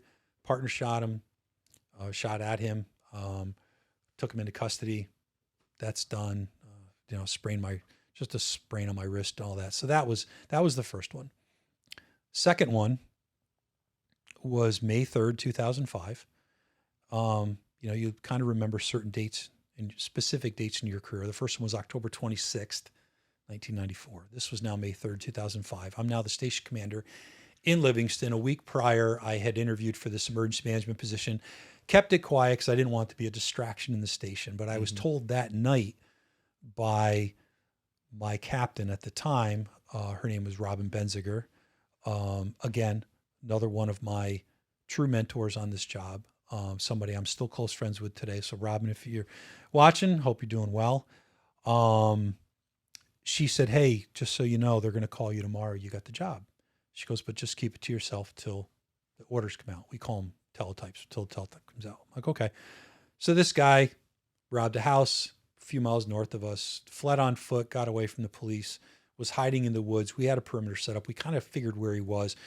And we kind of knew he was hunkered down for the night. And, we figured, okay, he's going to wait till morning and he's going to be on the move. Sure enough, I'm literally standing in the doorway of where our command post is waiting to leave. My replacement had just got there. I'm the sergeant running the command post for the captain. We get a radio call from the 911 center. This guy's been spotted on Riders Mills Road, which is over in the town of Chatham, just west of here, northwest of here. He spotted, in the vicinity of whatever the house number was, like 104. I'm literally the first one going. I'm standing right there. My car's like 4 feet away. Jump in the car, take off. We get up there. I direct some troopers, east of this location. I tell them, get out on the road, which is a County Road 13 out there. I'm like, don't let him cross this road. If he crosses this road, there's nothing between him and the state of Massachusetts. So you got to keep him west of this road. So go from this road to this road. Basically, I want you guys to be able to see each other. Don't let him cross this road. So once they do that, I go check a house that's right there where he was seen. I got the helicopters up. I got 2 troopers up in the helicopter working with Aviation.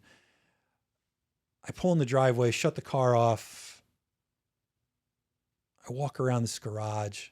I can hear yelling, put your gun down. He's got a gun. I don't know if I told you that. That's important. He's got a gun. It was a gun he stole from the house. He had actually stole 2 guns. One was recovered, unloaded alongside the road with the box it was in. But the other one that the owner was positive was loaded. He still had in his possession. So I come around the house. I see him, but he doesn't see me or hear me because of the helicopter. Now, what did they teach us at survival school? Use noise to your advantage, right? Mm-hmm. So it can help you cover ground, large amounts of ground in a short period of time. So I used the noise from the helicopter to cover a lot of space between him and I very quickly until I got a tactical advantage on him and I drew my weapon on him. He heard me. You could kind of see the oh shit look on his face. He had the gun down like this. He started to come this way. I'm like, don't do it, man. I'm like, just drop that gun. And of course, he doesn't drop the gun. He takes off. Right? He takes off. So I'm running after him. I'm on the radio. I'm on the radio notifying the guys around me. And the reason, as he started coming around, the reason I didn't shoot him was because I knew there was guys behind him coming up the hill. Mm-hmm. Guys from my job coming up the hill. And I just didn't feel like I could take that shot at that point. And it was a split second and he was gone. So I'm chasing him. The second time he starts to turn and I shot him twice. I hit him as he's turning to his left. I hit him in the arm and in his rib cage. They figured the rounds were about that far apart from about a distance of, I think they told me approximately 18 yards, 20 yards. Mm-hmm. I hit him. And that's a ways with a pistol. Yeah. It was a good shot. And so just a funny side story. They take him, they met, I treated him right away. He threw the gun down screaming. Another trooper comes over, puts his foot, secures the weapon. I holster up. I go ahead and I'm treating him and everything like that. And best I could, and at least putting pressure on the wound. We get him packaged up. They medevac him to Albany. They take him into surgery. The guy calls me later, one of the investigators who had to be in the operating room while they're operating on him, right? Mm-hmm. Calls me later. I'm friends with him. Actually wound up he was in the guard at the 109th. He was actually a first sergeant in the guard. It's just a circle, right? So he calls me, he goes, I got to tell you a funny story. I'm like, what? He goes, so they're operating on this guy. He goes, I knew you were pretty good with the firearm, but I didn't know you were this good. And I'm like, what happened? He goes, he had a skull tattoo on his rib cage and you put the bullet right in his mouth. Really? I'm like, no way. He goes, I want pictures. He goes, Dave, I can't give you those. They're evidence. Exactly. I'm like, oh, so I know, right? That gallows humor, right? So anyway, so that happens. So that day, I've got blood all over me from him. They had to cut my pant. I had to go to the hospital. They had to cut my pant leg off. I had to go give my statement to internal affairs, like my initial statement, my critical incident memo, they call it. All this is going on.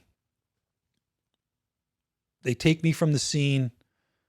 You need to go to the hospital. You got blood all over you. You've been exposed. I had some shortness of breath, but it was really just from the running and my mouth was dry and stuff. So they're, and again, I'm ramped on on adrenaline at this point, right? And so they, and again, I'd been up all night. I don't know what it is, but I was up all night because I got called in the night before to set up the command post, and I was up all night. Thought I was going to go home, go to bed. I didn't go to bed that night till 7:00, right? So they take me to the hospital. They treat me, make sure I'm okay. They drive me over to the Loudonville, to Troop G headquarters in Loudonville. And just as irony would have it, while I'm giving my critical incident memo to the internal affairs captain and lieutenant, the teletype comes out transferring me from Troop K to Loudonville to take the emergency management position. Everybody thought it was because of the shooting. Nobody knew that I had interviewed for the job. Oh my God, they're transferring Sergeant Kolb. Oh, he must have really screwed up. It's just pure coincidence. But it was just the irony of it was I literally gave my statement in the classroom across the hallway from where my office was going to be the following Monday. Right. This was on a Tuesday. So the superintendent at the time, Wayne Bennett, may he rest in peace, another 9/11 cancer victim, calls me on the phone, says, listen, bad dude, I'm looking at his rap sheet. This is, as we can see right now, this is a clean shoot, but you're going to have to go through all the formalities. Just understand that. Yes, sir, no problem. By the way, congratulations on getting the new job. He goes, I know the teletype says you're to start on Thursday, which was like the next day or 2 days later. He goes, don't report till the following Monday. He goes, I'm going to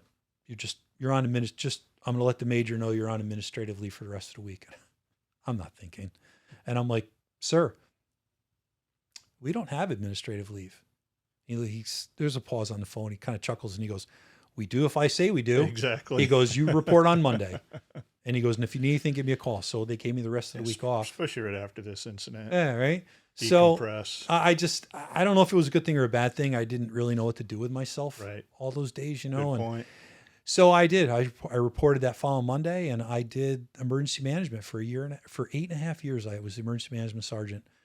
Again, you talk about how, doors, different opportunities open up for you. I was able to finish my bachelor's degree, get my master's degree, was credentialed as a certified emergency manager through the International Association of Emergency Management, which is I say, if you're in the emergency management world, like 1,500 worldwide, I kept that credential for like 10 years. And then I just consciously didn't reapply for it. Deployed to Katrina. I deployed to New Orleans after Hurricane Katrina. Did 3 weeks down there in 2005. First out of state deployment for the New York State Police in our agency's history. Went to Hurricane Sandy in 2012 to Long Island. This is where I got into my emergency management career that I'm in now. But I just, a great career. I love doing emergency management work. I still do it to this day. A lot of my college that I teach, emergency management, public health, that kind of stuff. But I just decided it was time. I just was like, I don't know that I actually contemplated retirement at that point. This is now 2012. 2012, I had 20 years on plus my military credit. I had 23 years I could retire with. And I was bored, I was like, this isn't why I became a trooper, to be bored. And so called Robin Benziger, who was either a major at the time, or I think she was now the major in Troop K. What do you think I should do? She goes, you need to take the lieutenant's exam. She goes, you're out of your mind if you retire. You're too young. That you got too much to offer the job. You need to take the lieutenant's exam. Well, I had already declined to take the 2013 lieutenant's exam. So I had to go see my major and say, hey, sir, can I take the lieutenant's exam? And I said, so I just do the paperwork, canceled my declination and got my paperwork, got all my study material. Literally, guys were 3 months ahead of me in studying. I studied for 3 months exactly. Started on March 1st of 2013, took the exam on June 1st of 2013. And when it was all said and done, probably the hardest exam I've ever taken in my life between the written exam and the oral exam, I wound up number 7 on a lieutenant's list, which is pretty exclusive. To get in the top 10 is on our job. Anybody on the New York State Police will tell you that's taken the exam. It's a long day. It's a long day. You're doing 3 separate written exams in one day. And then you got to go back for the orals. After the written exam, I was number 10. And then I was, I think, number 2 in the orals, which put me up to 7 when it was all said and done. So I made lieutenant in 2014, went back, got transferred again down to Monroe, down to Troop F, 110-mile drive. Stayed there for 6 months, took a voluntarily transferred to internal affairs to get closer to home. Say what you will about internal affairs. I think it gets a bad rap on television, you know, the rat squad, as they call it. I think the New York State Police Internal Affairs Bureau, now they call it the Professional Standards Bureau. I think it's a lot different than what you see on TV. First of all, it's you can't even go there unless you're a lieutenant. You know, I mean, they have a couple of senior investigators, but they have a very small scope of what they do. But you know, the kind of the mindset in my job was you go there, you do your time, you go take your knowledge and go out in the field. And that's exactly what I did. I was there for 2 years. I did a year doing investigations. I did a year. So you're investigating members for misconduct. I did a year of audits. So you're going out, you're doing station audits and things like that. And yeah, looking back on it now, I say it was a great move for me because I learned a lot that I took out to the field as a zone lieutenant, a zone captain, or a zone commander, and then as the major in my last assignment. And these were things I could tell my guys, look at, this is the stuff that's going to get you fired. This is the stuff that's going to get you suspended. These are the things on an audit that are going to be a big problem for you.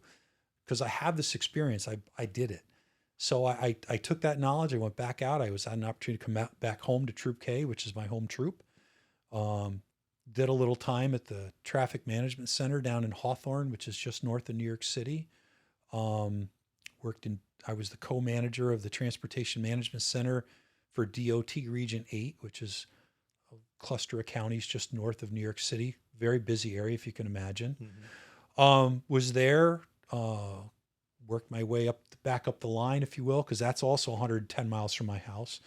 Worked my way back up to Dutchess County, was a field lieutenant in what we call Zone 2 in our Wappinger station. And then worked my way, finally got back to Zone 1. I'm here as a lieutenant. It's now 2018. I made it home finally. I hadn't been stationed in Zone 1 since 2005. It was my last day on the job. I shot somebody.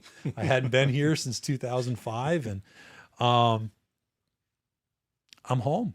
I'm back in my home station. I'm the patrol lieutenant. I was loving life. This was April of 2018. And I happened to having a great summer. I'm working for Kat. She's the major now here in Troop K, Catherine Rohde. Her name Kat, my little sister. Love you, Kat. And I got to work for her. She was the captain. I was her lieutenant. We had a great time. We worked great together, and I get a call in December and they want to promote me to captain. Now on our job on the state police, they can't, unless you're, you know, you take the promotional exam for sergeant, you take the promotional exam for lieutenant. Okay. Anything above the rank of lieutenant, they have to promote you. There's no written exams for captain, for major, for colonel. It's up to the superintendent. Everybody above the rank of lieutenant is appointed to that rank by the superintendent. So if they don't want to promote you, they never have to promote you again. And I personally know guys on this job who made it to lieutenant and never made it past lieutenant. Wow. And that's something they need to look in the mirror for. Because I got that phone call, and that phone call was special.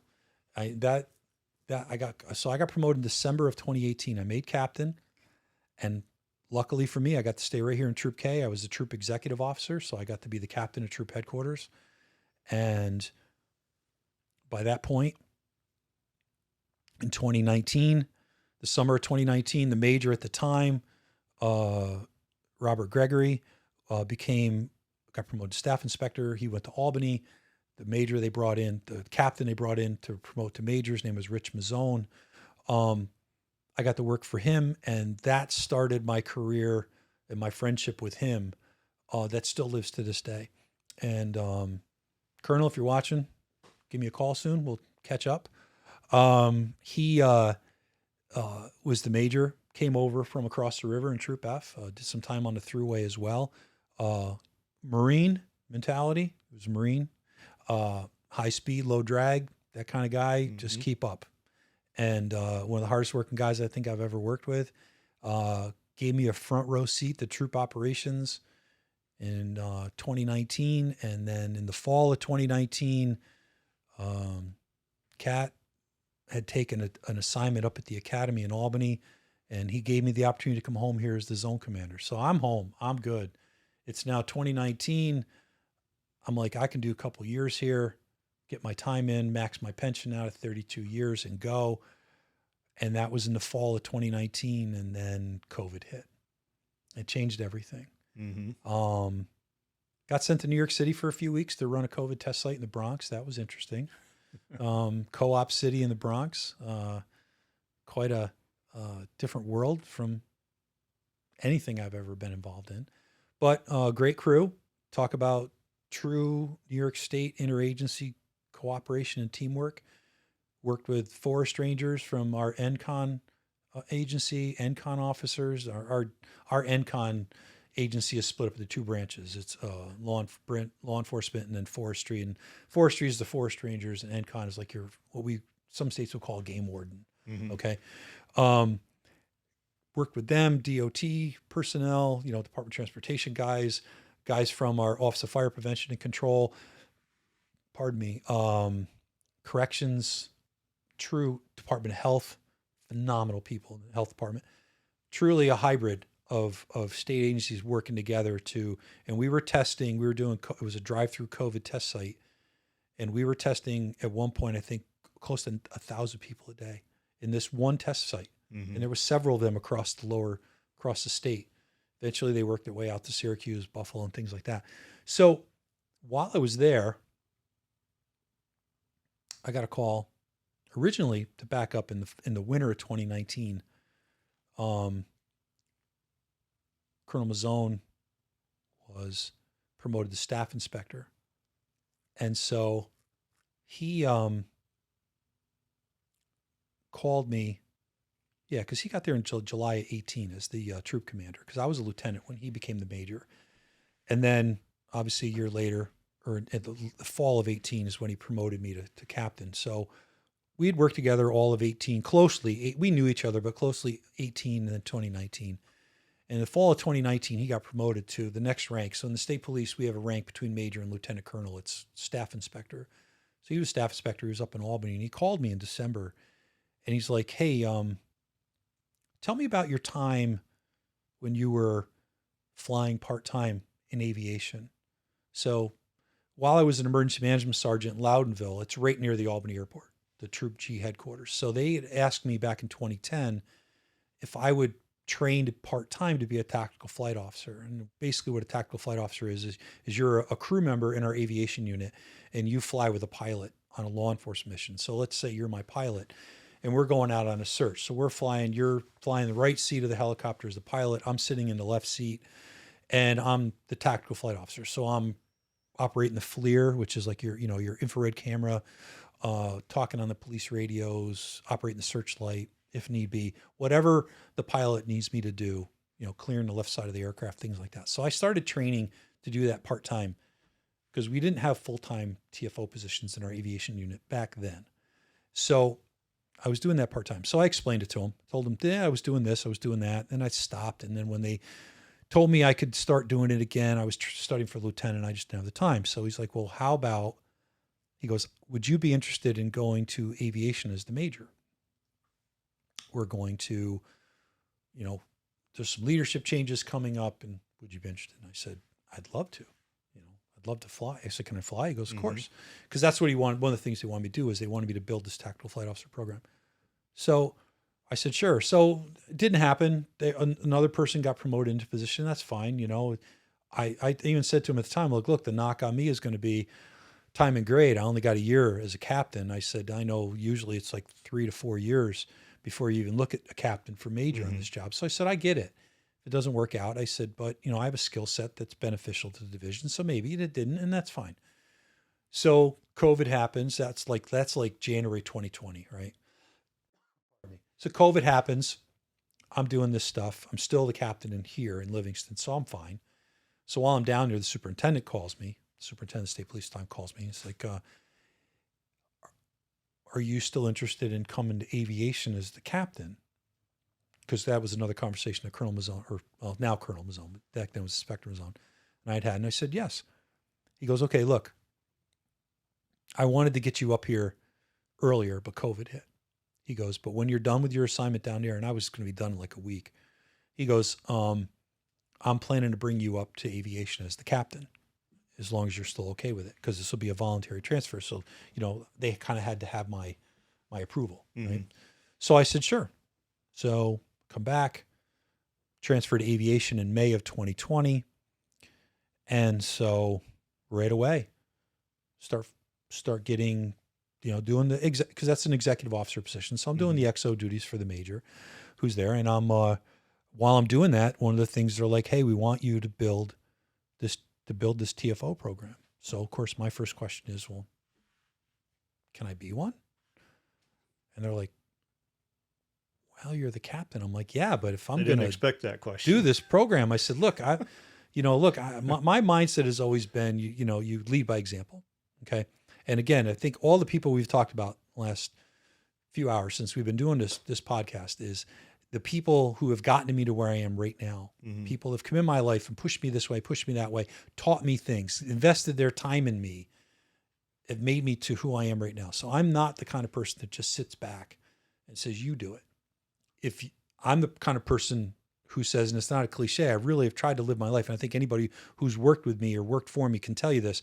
I'm the kind of person who said, I will do it with you. Okay. And so if I'm going to build this program, I'll be the guinea pig. Let me be the first one. So we built this program. So in the fall of 2020, I felt like we were in a place where I could go through flight school to be a tactical flight officer. So I went down to the Newburgh station because a lot of the guys down there helped build this program. The pilots that are down there, the SORT guys that are down there. So like I mentioned before, our SORT team, that's our tactical team. It's just Special Operations Response Team. Some people call it SWAT, we call it SORT. So we have 5 SORT teams across the state. 3 of them are co-located with our aviation units. Our aviation unit flies out of Albany Airport, Newburgh Airport, Rochester Airport, and Saranac Lake Airport. So we have SORT teams co-located in Albany, Newburgh, and Rochester. So I went to Newburgh because there's the SORT guys down there are a little more experienced with doing some of this stuff. Some of them fly part-time with us because we don't have a formal program yet. So guys, I'll just throw some shouts out. Ron Potter, who just retired from the state police, just went to the airlines.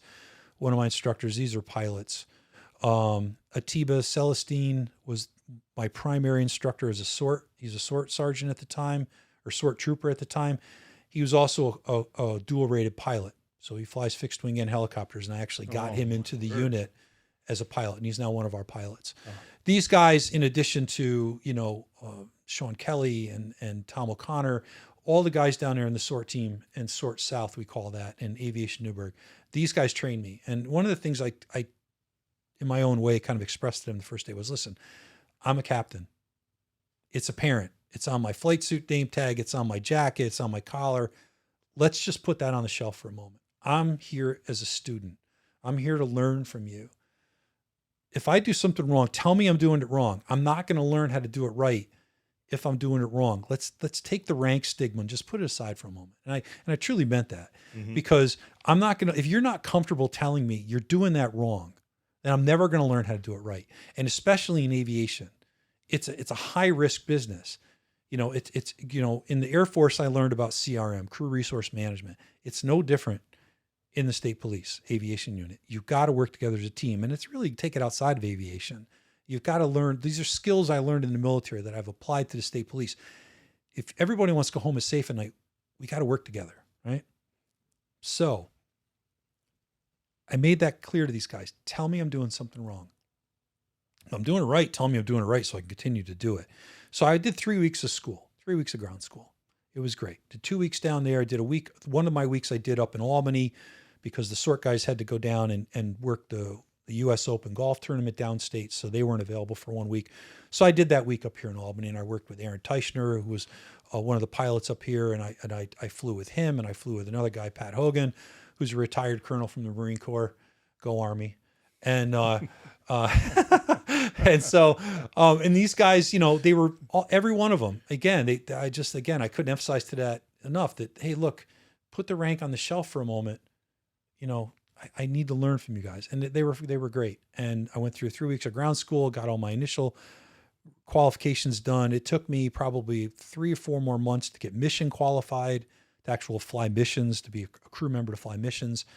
And and in that time I went up to the Adirondacks, learned how to do external loads with our forest rangers. They do that stuff a lot. My sort guys taught me how to be a hoist rescue technician so I could do hoist rescues. And so I'm doing 2 things. I'm the captain, I'm the XO, and I'm a crew member. And I have the coolest job in the state police. And I had the superintendent tell me that. He said, and my boss, Rich Mazzone, who at that point had received another promotion. He's now a lieutenant colonel, which he currently is to this right now. He would tell me all the time, because I would always let him know, hey, I'm going to be out flying, just so you know, I'm going to be on a mission, or I'm doing this, I'm doing that. And he would always text me, you got the coolest job in division. And it's division, state police division, same thing. Mm-hmm. So, and I would, you do. I do. I absolutely 100% do. It's about time we visited you a couple of years ago. You did. You came up and you saw the place. Pretty cool place, isn't it? Amazing place. To get to fly and to get to work with these guys, for me, it was like being back in the military again, being back in an ops squadron. The ops maintenance, like a special ops yes, squadron. The ops maintenance thing is alive and well, and I mean that in a very good-natured way. Our chief aircraft inspector, Sean Healy, love him to death, even though he's a Red Sox fan. Our maintenance supervisors, the mechanics, our parts, Vicky, who runs our parts department, all of them collectively work together as a team with the ops folks, and it's to do one thing, and it's to fly safely and to execute that mission.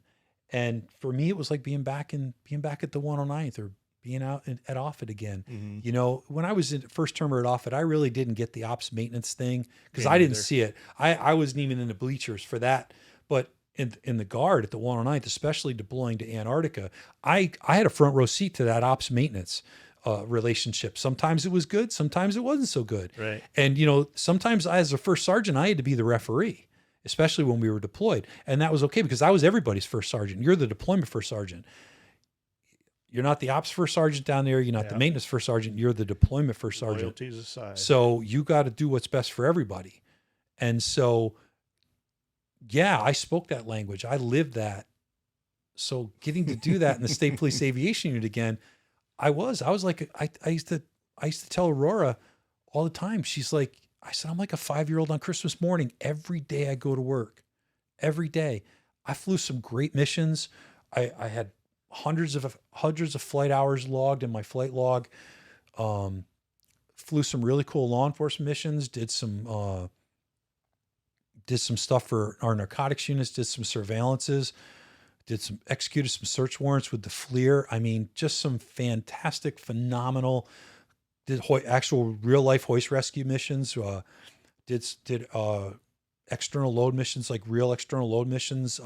Not just training, like legit missions. Like we rebuilt the summer of 21. We had to rebuild one of our radio towers up in Adirondacks, up in Hamilton County, our on Cathead Mountain. The whole radio infrastructure had to be rebuilt. So in the course of a week, we moved over 25,000 pounds of men and material up that mountain and down that mountain through sling loads, what we call external loads. Mm-hmm. A Huey can take about 15 max, I think 1,500 pounds. We never went that heavy of loads, but we would, bundle them, and you've seen them on television, mm-hmm. Bundle them up, bundle them down. And I was the crew chief. I got to lay on my stomach all day and call out loads to the pilots and had a ball, mm-hmm. had an absolute blast. But they say everybody knows when it's time to go. And I knew in February of this year it was time to go. You just know. And I'd Because spent. you didn't know 2 years prior to that, because we were talking about it, because I had just retired. You did. I was within a first year. Yeah. And That's man, right. We did talk talked about that. it, Yeah. and I'm looking around, feeling all the stuff you're describing just by sitting there looking at it. And it was, I mean, military went straight to my brain. Yeah. And I'm like, a class of military and civilian. And are you ready to retire? And you talked about, well, you know, that Sunday night when you don't have to get up early Monday morning and go to work, but we could see it in your eyes. You're like, I don't think he's ready yet quite. Well, and it didn't surprise me at all. Number one, that you got promoted again, and along with that, staying longer. So then I looked at Mary when I saw that on Facebook, and I was like, I don't know, 2, 3, 5 years. I don't know. Dave will let me know when it happens. The whole promotion to major thing kind of totally came out of nowhere. I mean, you're 2021. I'm a captain. My plan when I made captain in 2018, understanding how my retirement system works, I said, okay, I can do 3 years as a captain. And in 2021, 3 things are going to happen, right? I'm going to have 29 years on the job as a trooper, plus my 3 years military time. That's 32 years. So I'm maxed out on my pension at 32 years. I'm going to turn 55 and then go all the way back to that conversation with Chief White. Hey, you get around 55, you're going to want to retire, right? And my kids were all adults. Jack, my youngest, was turning 21 that summer. So I'm like, these 3 things are happening right in the summer. So my thought was, if I retire at the end of 21, even if it lags a little bit into the spring of 22, just with the way the retirement system works, no big deal, right? I'm 55 years old. I maxed out my pension. My kids are full grown, right? I'm good. I got them in my own way. I got them where they need to be, right? So that's where I was. So in the summer of go back to January of 2021. Unfortunately, one of my crew members was killed. His name was Chris Koch. May he rest in peace. Chris was a civilian pilot out of our Rochester station, but he was also a member of the Army National Guard. He was a Black Hawk pilot, and if you may or may not remember, but on January 20th of 2021, we had a Black Hawk crash out in Rochester, and it was Chris and his 2 crew members. And they were killed. Tragic, just absolutely tragic. Chris was, I didn't know the other 2 guys, may they rest in peace, and, may their condolences to their families as well. But Chris was full of life, young, was going to be with us for probably 15 years, 20 years. We had ideas of him, eventually being one of those guys that was going to run a lot of our training, because he had so much training as an Army pilot, and just gone just like that. It was tragic. Any death is tragic, but it was just like, for my aviation family, it hit us pretty hard. And so we, I just remember, so I'm driving out to his funeral and I'm talking to Colonel Mazzone on the phone. He's like, hey, because I was a little bit ahead of him. It was crappy weather. It was January and early February, whenever the funeral was. And I'm like, hey, just, he goes, so, we were just like, he goes, hey, I haven't checked in with you in a while. Where are you at with things? And I said, about what? And he goes, well, retirement. You had talked about it when we were in Troop K together. And I said, yeah, my plan is to go to the end of the year. It hasn't changed. And he's like, oh, I don't know. That's so, in his own way, I know he didn't want me to go. But I said, look, really, nothing's really changed to keep me here. There's really no reason to stay at this point. So throughout the spring and then the summer, I made it clear to my boss at the time, the major I was working for, that, hey, I'm leaving at the end of the year, just so you know. What do you mean? So I explained it to him. 55 years old, 32 years on. I'm 3 years as a captain. I'm good. Oh, you don't want to do that? That's because he had 35 years on at the time. He's like, oh, you need to stay, blah, blah. No, I'm not staying. So let Colonel Mazzone know that, he called Mazzone, Colonel Mazzone told him. So September rolls in, or July, August, September comes just out of nowhere. New superintendent by this point. The superintendent that brought me into aviation had retired. New superintendent calls me on. First of all, my major gets a phone call. Goes in his office. I don't know what's going on. This is in the afternoon. He gets a call. I hear him yelling in his office and cussing, using his profanity and blah, blah, blah. He comes out. I go, hey, I walk in his office. Sir, you all right? He goes, they're promoting me. He goes, they're sending me to internal affairs, what he says. Doesn't say anything about promotion. They're sending me to internal affairs. Mm-hmm. What? I'm like, because at the time, it doesn't really click at the time. Majors we only have like, I think one major assigned to internal affairs. I'm like, why are they sending him to internal affairs? I just wasn't getting it. Then my phone rings. So I excuse myself. I go in my office. It's a superintendent. He says to me, hey, Dave, it's Superintendent Bruin. I said, hey, sir, how are you? And he goes, Colonel Mazzone mentioned to me that you're going to retire soon. I said, well, I'm contemplating in December. He's like, yeah, that doesn't work for me. I'm like, excuse me? He goes, what if I promote you to major? Will you stay? I said, well, sir, it kind of depends on where it is. I said, I'm done taking drives. I'm thinking in my head, I'm not going to Monroe again. No. Okay. I'm not making that third trip or in Buffalo or something like that. And he goes, what if I promote you to major and keep you rated aviation? Will you stay? And I said, oh my God, yes. Now it's starting to click. Mm-hmm. Now I'm getting it. Right. Right. And he goes, good. He goes, you got to promise me you'll stay. And I said, well, how long do you want me to stay? He goes, you can work that out with Colonel Mazzone. Just tell me right now you're going to stay. I said, sir, I'll stay. He goes, good. Congratulations, Major. You pin it on next week. Mm-hmm. And that was it. That was the whole phone call. That was it. Yep. Phone call. So I walk in, see my major, and we had a 2:00 meeting. We have our daily ops maintenance meeting at 2:00, and everybody's looking at me, and they're all these sour looks on their face. I'm like, what's going on? The one civilian dispatcher says, well, I can't believe they're moving him. And he goes, did you get your phone call? And I said, yeah. And I go, hey, wait a minute, everybody. Oh, time out. I go, I look at him. I go, did you tell them that you got promoted? And they got this look on their face like, you got promoted? And I'm like, tell me you told them that the reason you're going to internal affairs is because you got promoted to staff inspector. And he just didn't say anything. And I said, all right, just so you guys know. Yeah.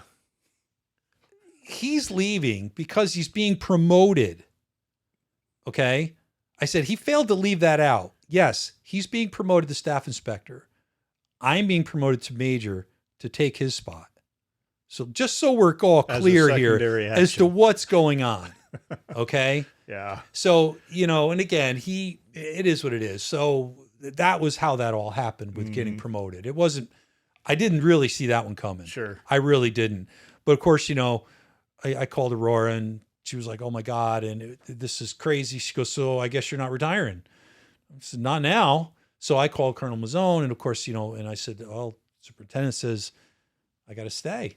I got to give him a kind of a promise. And so we worked it out. He goes, I'd like to see you stay around 2 years, and I was pretty close to the 2 years, but like I said, Jim, everybody knows when it's time to go. And in the January of this year was the World University Games up in Lake Placid.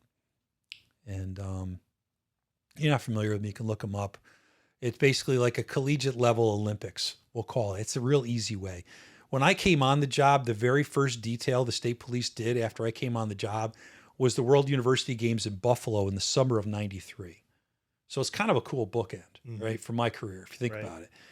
I didn't go to Buffalo for the Summer World Games of '93. I stayed back at my station and backfilled, as we call it, backfilled shifts for the guys that did go. But I was a recruit anyway. I was trading still, so it didn't matter. My FTOs didn't want to go, so I didn't go. It's that simple. But now here I am at the end of my career. I'm flying, right? And so the World Games, we're planning for these throughout 2022. And I'm like, they're like, well, you're going to go and be the air ops officer, right? And I go, no, I'm not. And they're like, well, why not? You're a major. I said, but I'm not a pilot. I said, pilots need to be air ops officers. I said, trust me, I've got 4 guys that'll be, or 5 actually, that'll be air ops officers for this detail. And none of them are me. I said, I've got 4 pilots and I've got the supervisor of my drone unit, because the drone unit in the state police is under aviation. So there's a senior NCO position. We call it a staff sergeant. It's not a military staff sergeant. It's a senior NCO position in the state police. He runs the drone unit. So I said, I've got 4 pilots and my drone supervisor, they're your air ops officers. 4 for the manned side, 1 for the unmanned side. We'll figure out the schedule. Or are you going to go? Oh, I'm absolutely going. I'll be the Huey crew chief for 3 weeks. And that's all I did, Jim, for 3 weeks was fly Huey missions. Nice. That's all I did. I would go over in the morning. I would sit in the morning meeting because, of course, my very first ops officer got COVID, so he couldn't deploy up to Lake Placid. So I said, well, I'll cover it for the week. I'll cover I'll cover the first 5 or 6 days of your responsibility. So I'd go hit the 8:30 ops briefings. And then my drone supervisor was there, and I said, can you just cover things if they come in?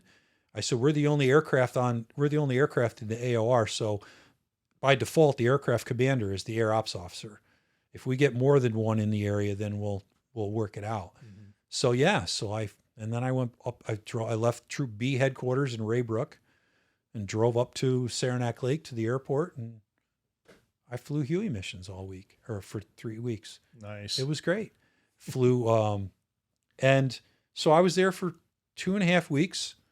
I was the first one in and the last one out. I learned my lesson, Jerry Stoddard. And so, had a phenomenal time. Aurora got to come up and spend some time with me on her time off, and got to see a little bit of the games. And we got to watch, I got to see one event. I got to watch the gold medal hockey game between US and Canada. Unfortunately, Canadians won. No offense to the Canadians, but it would have been nice to see the home team win. But they got the silver medal and had a great time. Came back. It's now February, and it was just like things were happening at the time that I just felt were, and it was just literally, it was just time to go. I just knew in my mind it was time to go. And Aurora and I went away in March, went to Atlantic City, and then while we were away, we went to go see the Journey concert down there and play some golf. And I said, look, I got to talk to you about something. I said, I told her the night before we left, I said, look, I got to go, and I got to go now. And I said, just things are happening on this job. And if I said, this job is literally going to kill me if I stay. And I said, I love the people, but I have 31 years in. It's just time to go. And at first she was like, she was concerned because she's like, I've never heard you talk like this before. But she is my partner. She makes me a better person. And, she listened. One thing she does for me is she listens. And we went golfed, and on the way home from Atlantic City, she said to me, you need to go. She goes, I've never seen you like this before. And, that's a whole other story for another day about how she and I met and became a couple. But she, to hear her tell the story, and she can tell you the story, it's just, she goes, I've loved you for 20 years, and our paths just it wasn't the right time. And now we're here, and I want you around for forever. And I want you to be happy, and I want you to be healthy. And if you're not emotionally and mentally happy right now, and it's affecting your physical health, then you need to go. So that was on a Sunday. Monday morning, I called my sister Shar because, like I said, she's my mom. She's, I called her and I said, this is what I'm going to do. And she goes, you need to do it. And I had been talking to her about it ahead of time. And then first person I called was Colonel Mazzone. I said, sir, I got to talk to you about something. This guy's 100 miles an hour at everything. So I said, sir, and I kind of need your attention for a couple of minutes because, I always told him he's the father of 14 children. He's got 11 troop commanders and 3 special detail commanders that all want his attention, So I understand. I respect his job. It's a crazy job. I wouldn't want it. I said, and I told him, And he's like, no. And I'm like, yeah, I got to go. It's just time to go, sir. I said, I got, and he was good. I said, I'm giving you a month's notice, you know, time to transition. Gave him time for them to find a replacement who was a friend of mine. I've known him. We've worked together for years. We're personal friends. Came in, a little bit of lag time, get him up to speed. My last work day was April 18th. Was my last day at Aviation. Flew my last mission that day. Got to fly left seat in a Huey up to Saranac Lake. Got some phenomenal pictures and footage going through the Adirondacks.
Landed in Saranac Lake to drop off that helicopter so they could have it up there for some missions.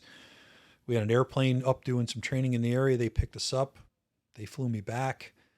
And I know I told you the story. We taxi. We we come in on approach on runway 28 in Albany. Taxi down.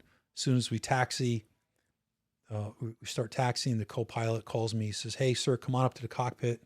I look out the cockpit, and there's the Albany Airport Fire Department with the trucks set up to spray the aircraft as we came in, and got it all on video. And it was the water arch going. Got the water arch going. My last day, that was my last day there, out processed there. I had 4 hours I still had to work. Technically, I had 4 hours. So I had to work a half a day on Wednesday, the 19th. I called Major Rohde down in Troop K. I said, "Hey, little sister, can I come home my last day and out process in Troop K? I'd like to muster out from you. I'd like to surrender my shield and ID to you." Gave me an opportunity to turn in my equipment to the quartermaster in Troop K. Every troop headquarters has one. Troop H really doesn't, because I could have gone to division headquarters, but I really didn't want to. So I went to Troop K, did my last pistol course. So I got my HR 218 card and did my turned in all my gear. Didn't want a walkout ceremony. Didn't have one at Aviation, but I didn't have a choice. She outranks me. So Major Rohde and Aurora, because they're very good friends, they conspired, as I say, and they gave me a walkout.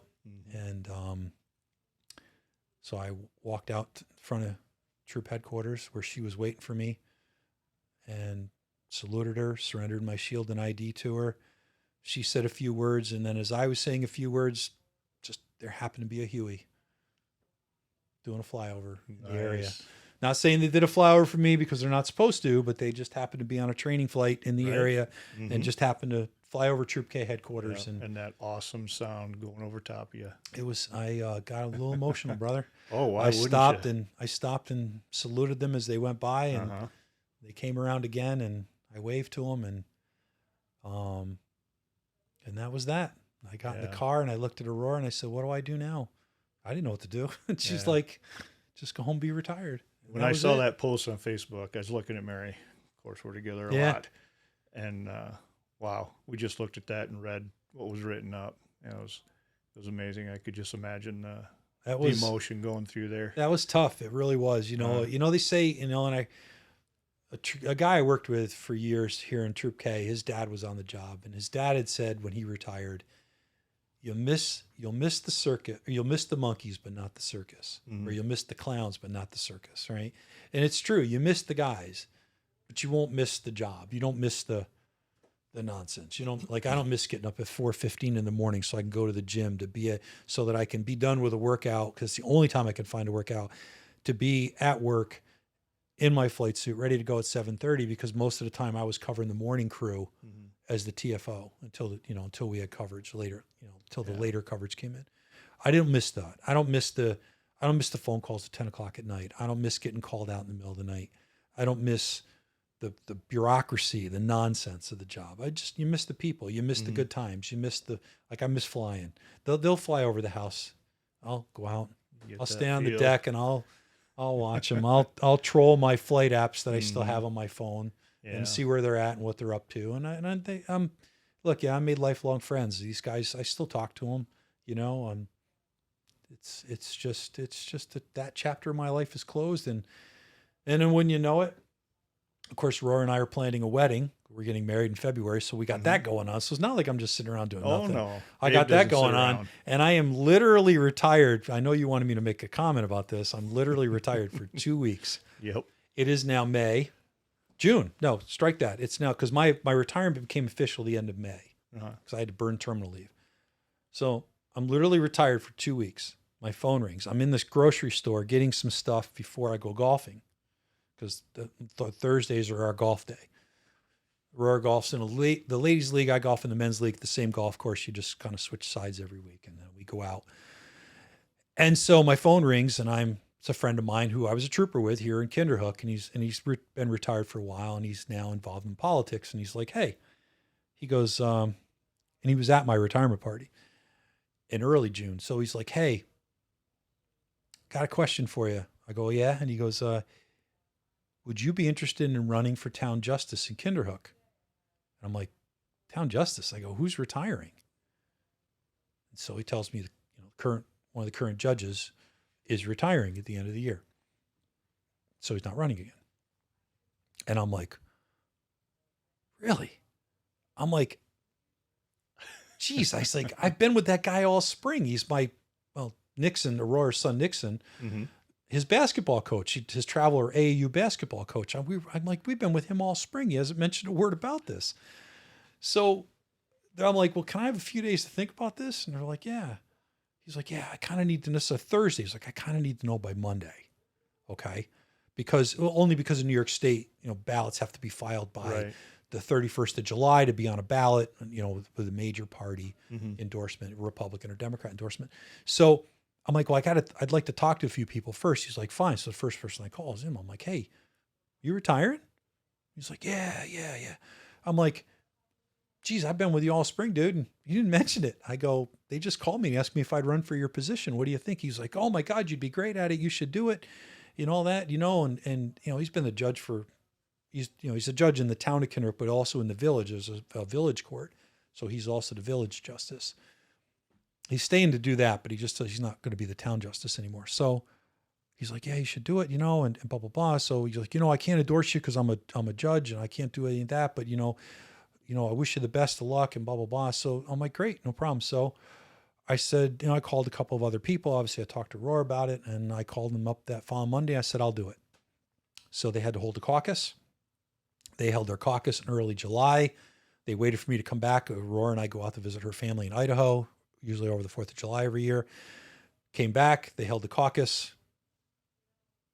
Within 10 minutes, I'm now the nominee of my party to run for town justice. Very cool. Here I am.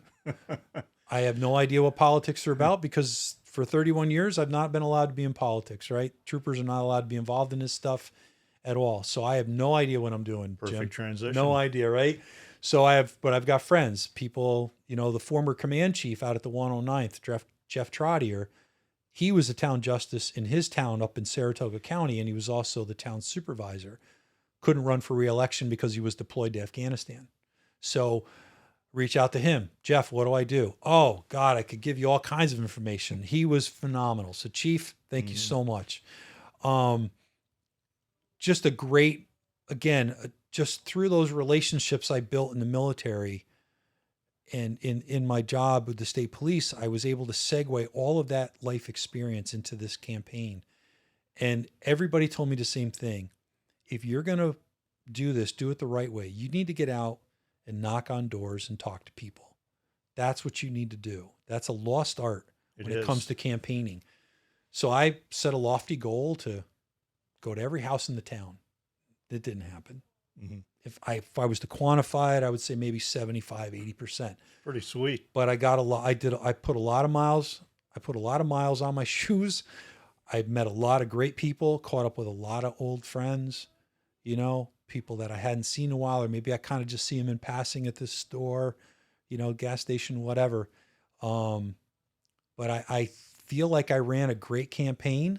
My opponent, I don't know him. I've never met him.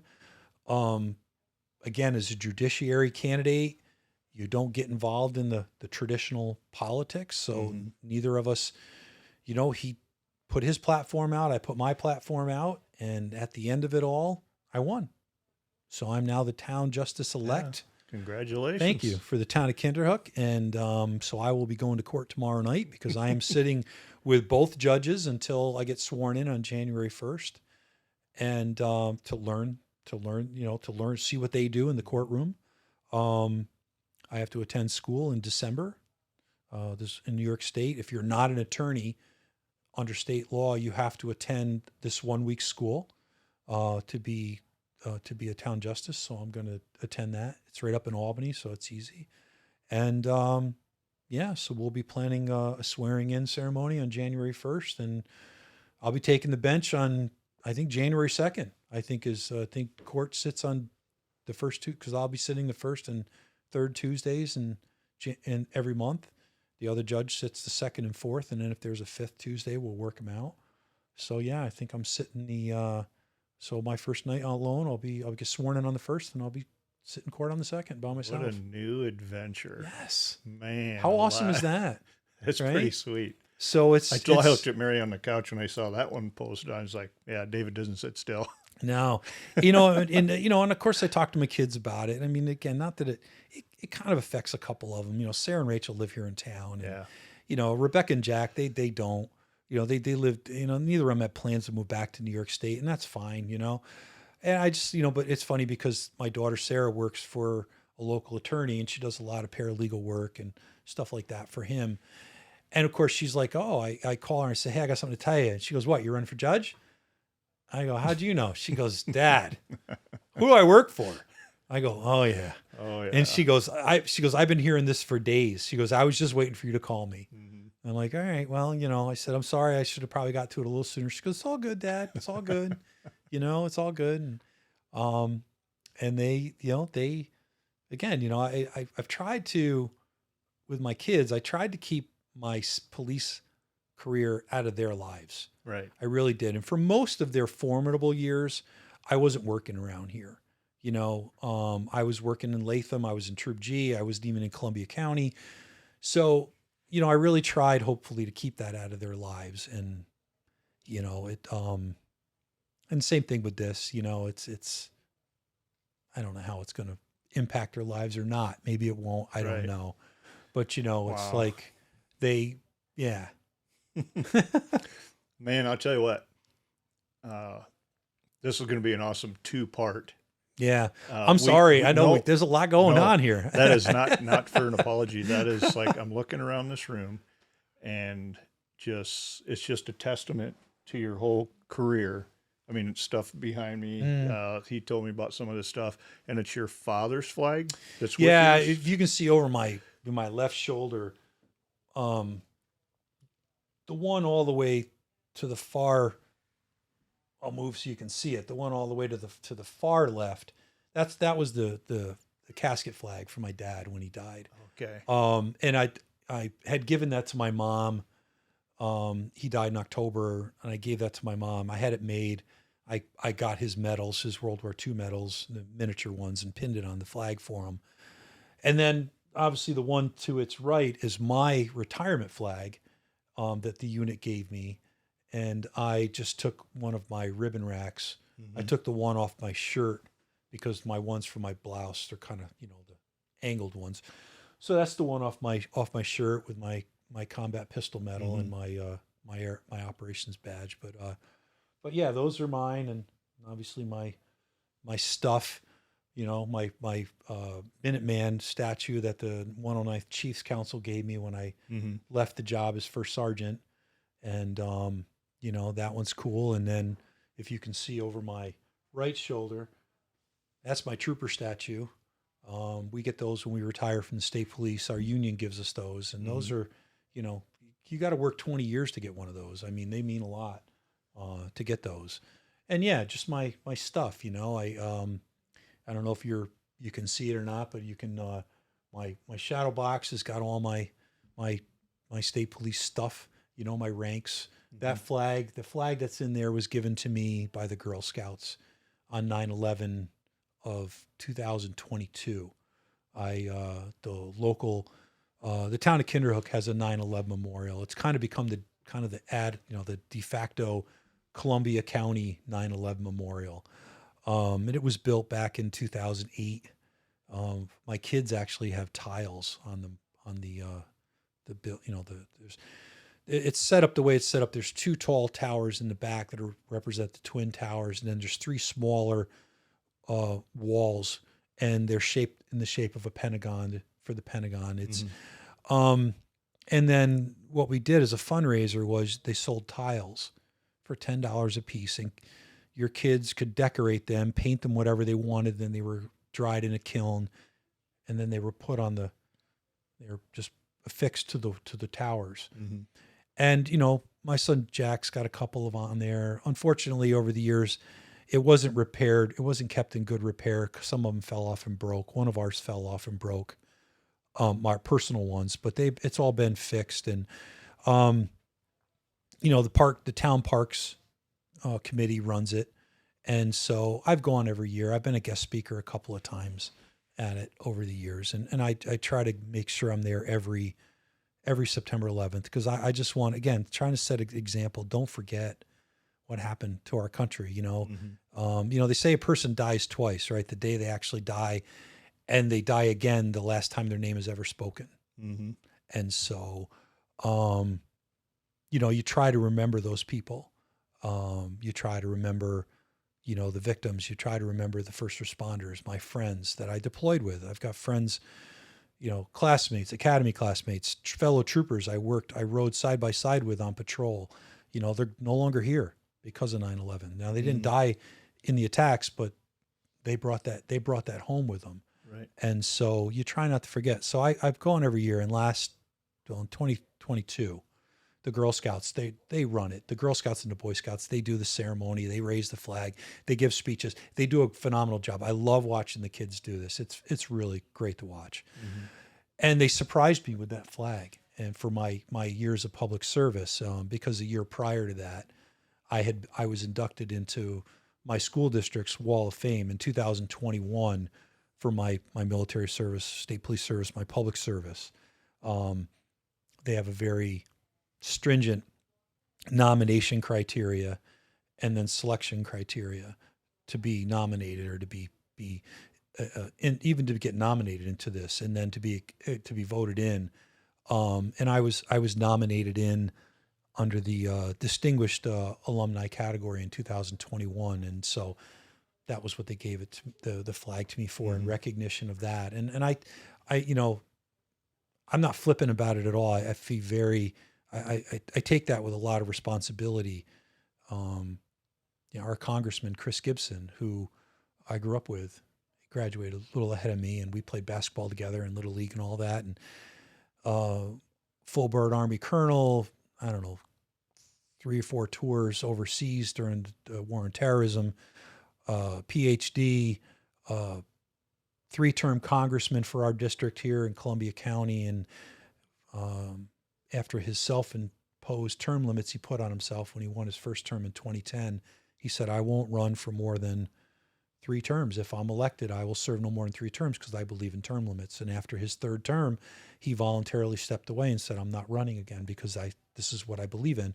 Well, he went on to become the president of Siena College, and then just recently retired from up there. And he still lives in the village of Kinderhook with his wife, Mary Jo, and their family. And Chris is also a distinguished graduate from Ichabod Crane. And it's you know, it's an honor. It's an honor that my community recognizes, my life of public service and giving to others, and not only through military, law enforcement, but just, I'm also very proud of my volunteerism. I volunteer here as a Little League coach, Little League president, coached, CYO basketball when my kids were first grade playing on a 6-foot rim, and it's like a second grade soccer game. Everybody goes to the ball, and it's just that kind of stuff. I love that. And watching the kids grow up in front of you. And now I'm on the board of directors for our rail trail that we have going through the county. And it's a beautiful opportunity for people to get out and just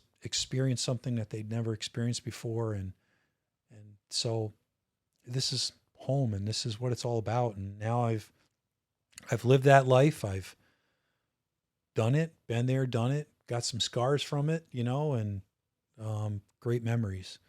And so now we'll see what this new chapter brings. Very cool. It is. We'll use It's that good as stuff. our closing summary. I couldn't even try to do a summary on what we've talked about. It's just been amazing. But we're going to close this out with one story that you haven't told yet about your remembrance. Oh yeah.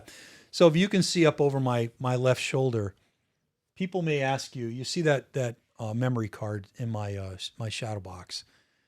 People may ask you, what's your best memory of your career? What's your best day? Like for us guys, what's your best day on the job? Well, my best day on the job was January 5th of 2005. Just another day in the calendar, you'd say. But so January 5th of 2005 was the New York State of the State address of that year. Every year, as the president gives a State of the Union address, the governors in the respective states will do a State of the State address. So in New York State, it was on January 5th, 2005, Governor George Pataki was giving his State of the State address, and I was assigned to the detail up there at the state capitol. So not my troop. I'm here in Troop K. That's Troop G. But of course, in the state police, when you need extra help, you pull in from the other troops. So so I go up there and I do my detail, and I'm getting ready to leave. I say goodbye to the captain who was running the detail at the time. And so she says goodbye to me because we've known each other for a while. I leave. I'm walking out to go get on a bus because we had a bus relaying troopers from the State Police Academy where there was parking to downtown Albany where there's no parking. So we were just relaying us on a bus. So I got a shuttle bus going. So I said to the captain, ma'am, I'm going to leave. I'm going to go grab the shuttle bus, get back to the academy so I can get back to the station. No problem. Good to see you. As I walk out of the meeting room where we mustered, I walk out, I make a left-hand turn, and I see a bunch of troopers standing around, and there's a guy on the floor. And I'm thinking to myself, well, maybe this guy is a protester and they just put him into custody, but he's laying on his back. So to me, that's a clue, right? That's a clue that something's amiss. So I walk up. I'm like, hey, what are you guys doing? Now, I'm a sergeant at the point. I'm a station commander, actually. And so I say to these guys, I'm like, hey, what's going on? They're like, Sarge, this guy just fell on the ground. Anybody check, see if he's breathing? And these are, to their credit, these are some young guys. Okay, I'm not throwing shade. These are some young guys. And at this point in my life, I'd been an EMT for 21 years. Right, so I'm like, so I'm in full dress blouse. You can't move very well in our dress blouse. If you've ever seen our dress uniform, it's Sam Brown belt, kind of stiff. So I get down, look, listen, feel. This guy ain't breathing. Like how long ago did this happen? Probably a minute before you showed up. So I start CPR on this guy. I got no mask. I got no bag valve mask. I got nothing. I just start CPR on a guy the old fashioned way. So I do CPR. Another trooper comes up who, is one of our sort guys. Sergeant, anything? I'm like, yeah, start pushing. So we start doing 2-man CPR. I tell one of the troopers, go get the AED out of the trooper station, which is right down the hallway from where we are in the Empire State Plaza, and call 911. So he calls 911 because Albany Fire would have that. That's their area. So I'm doing CPR on the guy. He's Andy. His name is. He's pushing. I'm breathing for him. They get the AED. I set the AED up. You're clear. I'm clear. We're all clear. Yep. Shock him. Now, successful shock, right? But he's still not. I get a pulse, but I got no breathing. So now I'm rescue breathing for this guy. I tell the trooper, his name is Andy, go watch for Albany Fire and get them over here when they get here. So I'm rescue breathing for this guy. A successful shock. It's still monitoring him. Now, just to digress here for a second, like I said, I've been an EMT at that point for 21 years. Mm-hmm. I can't tell you how many times I've done CPR on people. I've done CPR on adults. I've done CPR on kids. I've done CPR on babies. I've never brought anybody back. And I think any paramedic or EMT out there would tell you the probability is low. Mm-hmm. This guy, I got a pulse, right? I'm breathing for him. I'm rescue breathing at this point, monitoring his pulse. AED's telling me no shock advised. Albany Fire comes in. I know a couple of the guys. I tell them what I got. They quick intubate him. They're paramedics. I'm an EMT. I back up. It's their scene, right? They take over the scene and they whisk him, go on. In the ambulance, he's gone. I don't know what's going on at this point. I go back. Actually, the lieutenant had shown up at that point. I reported to him what happened. Obviously, I had to do paperwork, right? I'd used AED. I'd done CPR on somebody. So I did I did what they call a PCR here in New York, pre-hospital care report. I did that. I did the paperwork for the AED for the job. I did an incident report and all that stuff before I left. So I was delayed for a while. I left. Eventually I got driven back to the academy. I'm driving home and my cell phone rings. How they got the doctor at the Albany Med got my phone number, I have no idea. He must have called.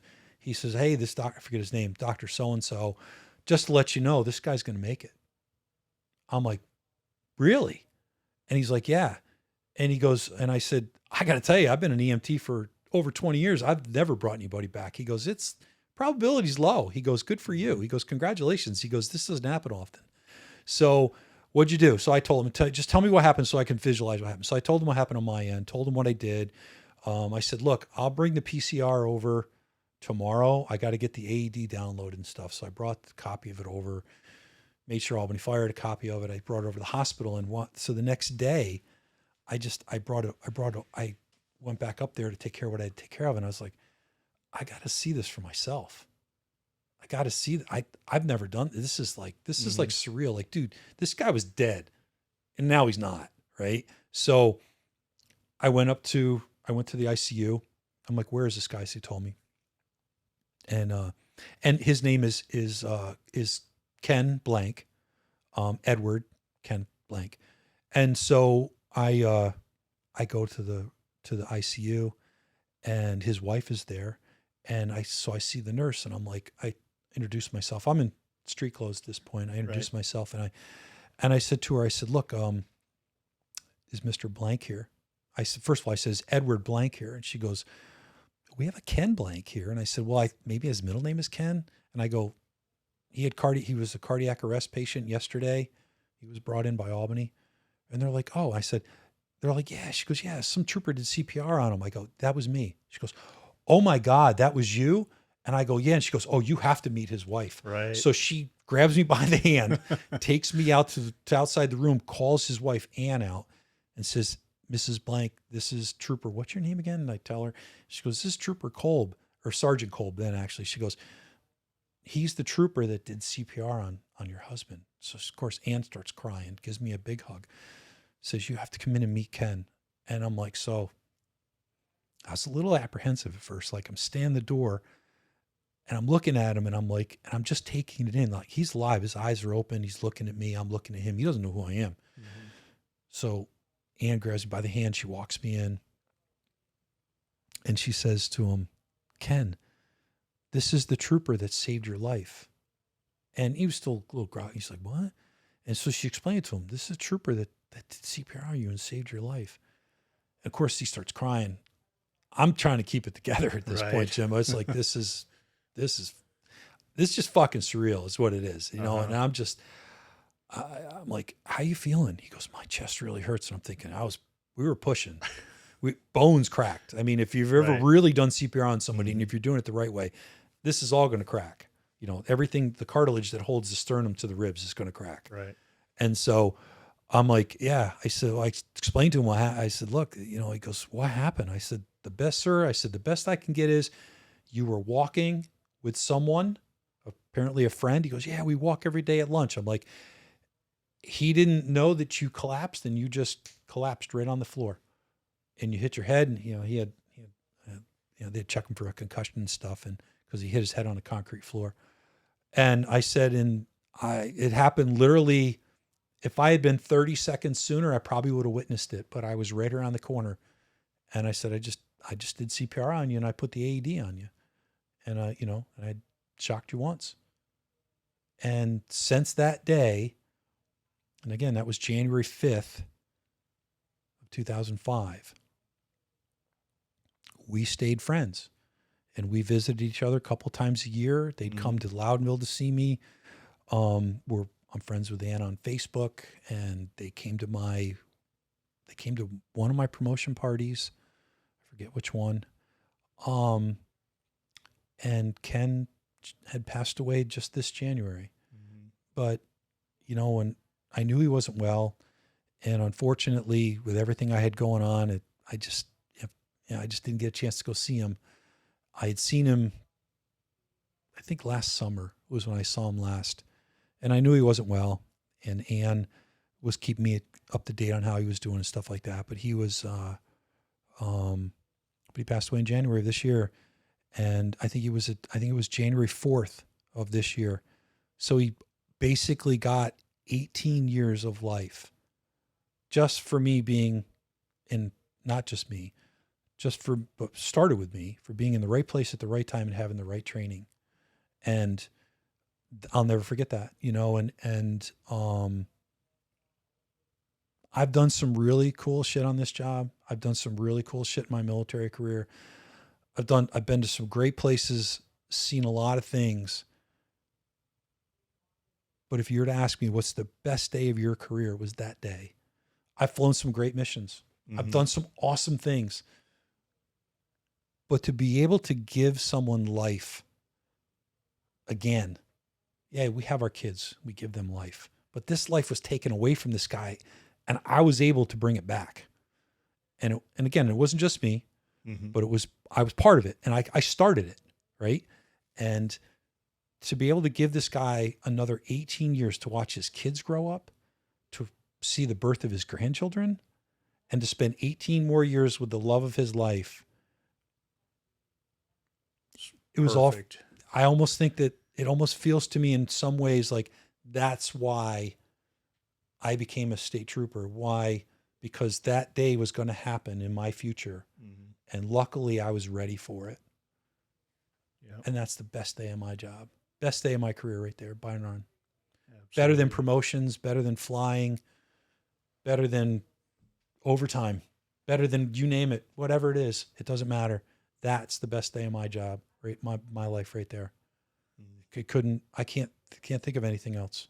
No. And, may he rest in peace. I stay in touch with Ann. She came to my retirement party. She and her daughter, Becky, came to my retirement party, and I was able to spend some time with them. I was able to sit down with them and talk to them for a while. And obviously we're still in touch on Facebook. And so Ann, I hope you're well, and I hope you and the family have a great Christmas. And I know this one's going to be tough for you because Ken's not going to be here. But don't ever hesitate to reach out. If you need anything, you know how to get a hold of me. And Aurora and I send our love, and we hope you're all well. Well, that's a great way to close this, David. Yeah. You've had a great career. You've been a quality individual from day one, and I just want to thank you for sitting down and doing this for all your family and your friends. It's definitely one that needed to be recorded, and I hope that everybody that watches this really enjoys it. I did. I appreciate I've been you waiting years to hear this story. Yeah, well, we've known each other for a minute or two, right? And we at the end of the day, I really don't feel like I'm anybody special, and I really truly mean that. there's some great people out there doing great things every single day. I'm a flawed individual. You know, I've made a ton of mistakes in my life. Every day I fail at something. You know, we're all imperfect human beings. I kind of have a cool story to tell, you know, and we've had an opportunity here this afternoon to kind of tell it. But at the same time, you know, I make mistakes every day in my life. I've made a lot of mistakes in my life, and I've tried to atone for mistakes that I've made, and I've come up short in a lot of things, and I'm sure I've disappointed a lot of people, and for that, I'm truly sorry. But we're all humans, and we all make mistakes, and none of us should cast stones. But I'm just glad that I've had an opportunity to be part of something bigger than myself in my professional life. You know, it's been early on, it's about you, but again, it becomes a point where it's not about you anymore. And I tried really hard to do that. And, you know, and along the way, I've met some lifelong friends. I've met my best friend and my life partner in Aurora. I met her when I was working. I didn't know her at the time, but I met her, and she can tell you the story how she met me she was in high school, and I was working the county fair detail. And the last thing I was thinking about was that 18-year-old girl standing in front of me, because I was, you know, when you work nights at the Columbia County Fair back in the 90s, when I was working, you know, you were worried about drunks and that kind of things. You weren't worried about that. And, you know, but we, you know, our paths came back together 20 some years later, and now here we are. And, yeah, I love you crazy, baby. And I can't wait till February. We got 80 some days left before we get married and, live happily ever after. So it's been a good run, but I appreciate you coming out all the way to New York. Absolutely. I know it was perfect timing with you to go visit your family out, you know, out here for Thanksgiving. And I wish you and Mary a safe travel home whenever it is you're heading back west. And I look forward to seeing this as well. And I hope that I just say to my family and all my friends, and have a wonderful Christmas and a safe New Year's. And let's hope that 2024 is better than 2023 has been, which has been pretty good for me personally. So I can't complain. You bet. So thank you for watching. If you watch this, I'm sorry it was so lengthy. I've had people tell me I'm a bit windy at times. I just got a lot to say. What can I say? You bet. So Thank you. Great. You bet. Thanks a lot. And thank you. Thanks for listening to both parts. Thanks. Take care. Bye-bye.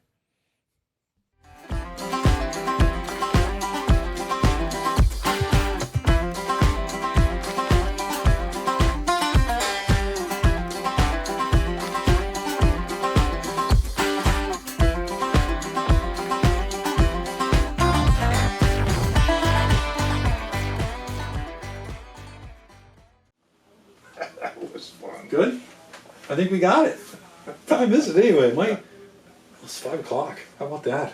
I figured we'd be here about 5. I can hear Aurora out there. She got home from school. So I hope that works, man. Oh man. Yeah, that's the I didn't mention it on this, but that's the second time that phrase of dying twice was mentioned on this. The first time was the first part 2. Yeah. Part 1 and 2 was a guy named Larry Tenniger. Yep. And he was a combat medic in Vietnam. Oh, I think I haven't watched that one yet, but I saw that was a 2-parter, and you had mentioned him.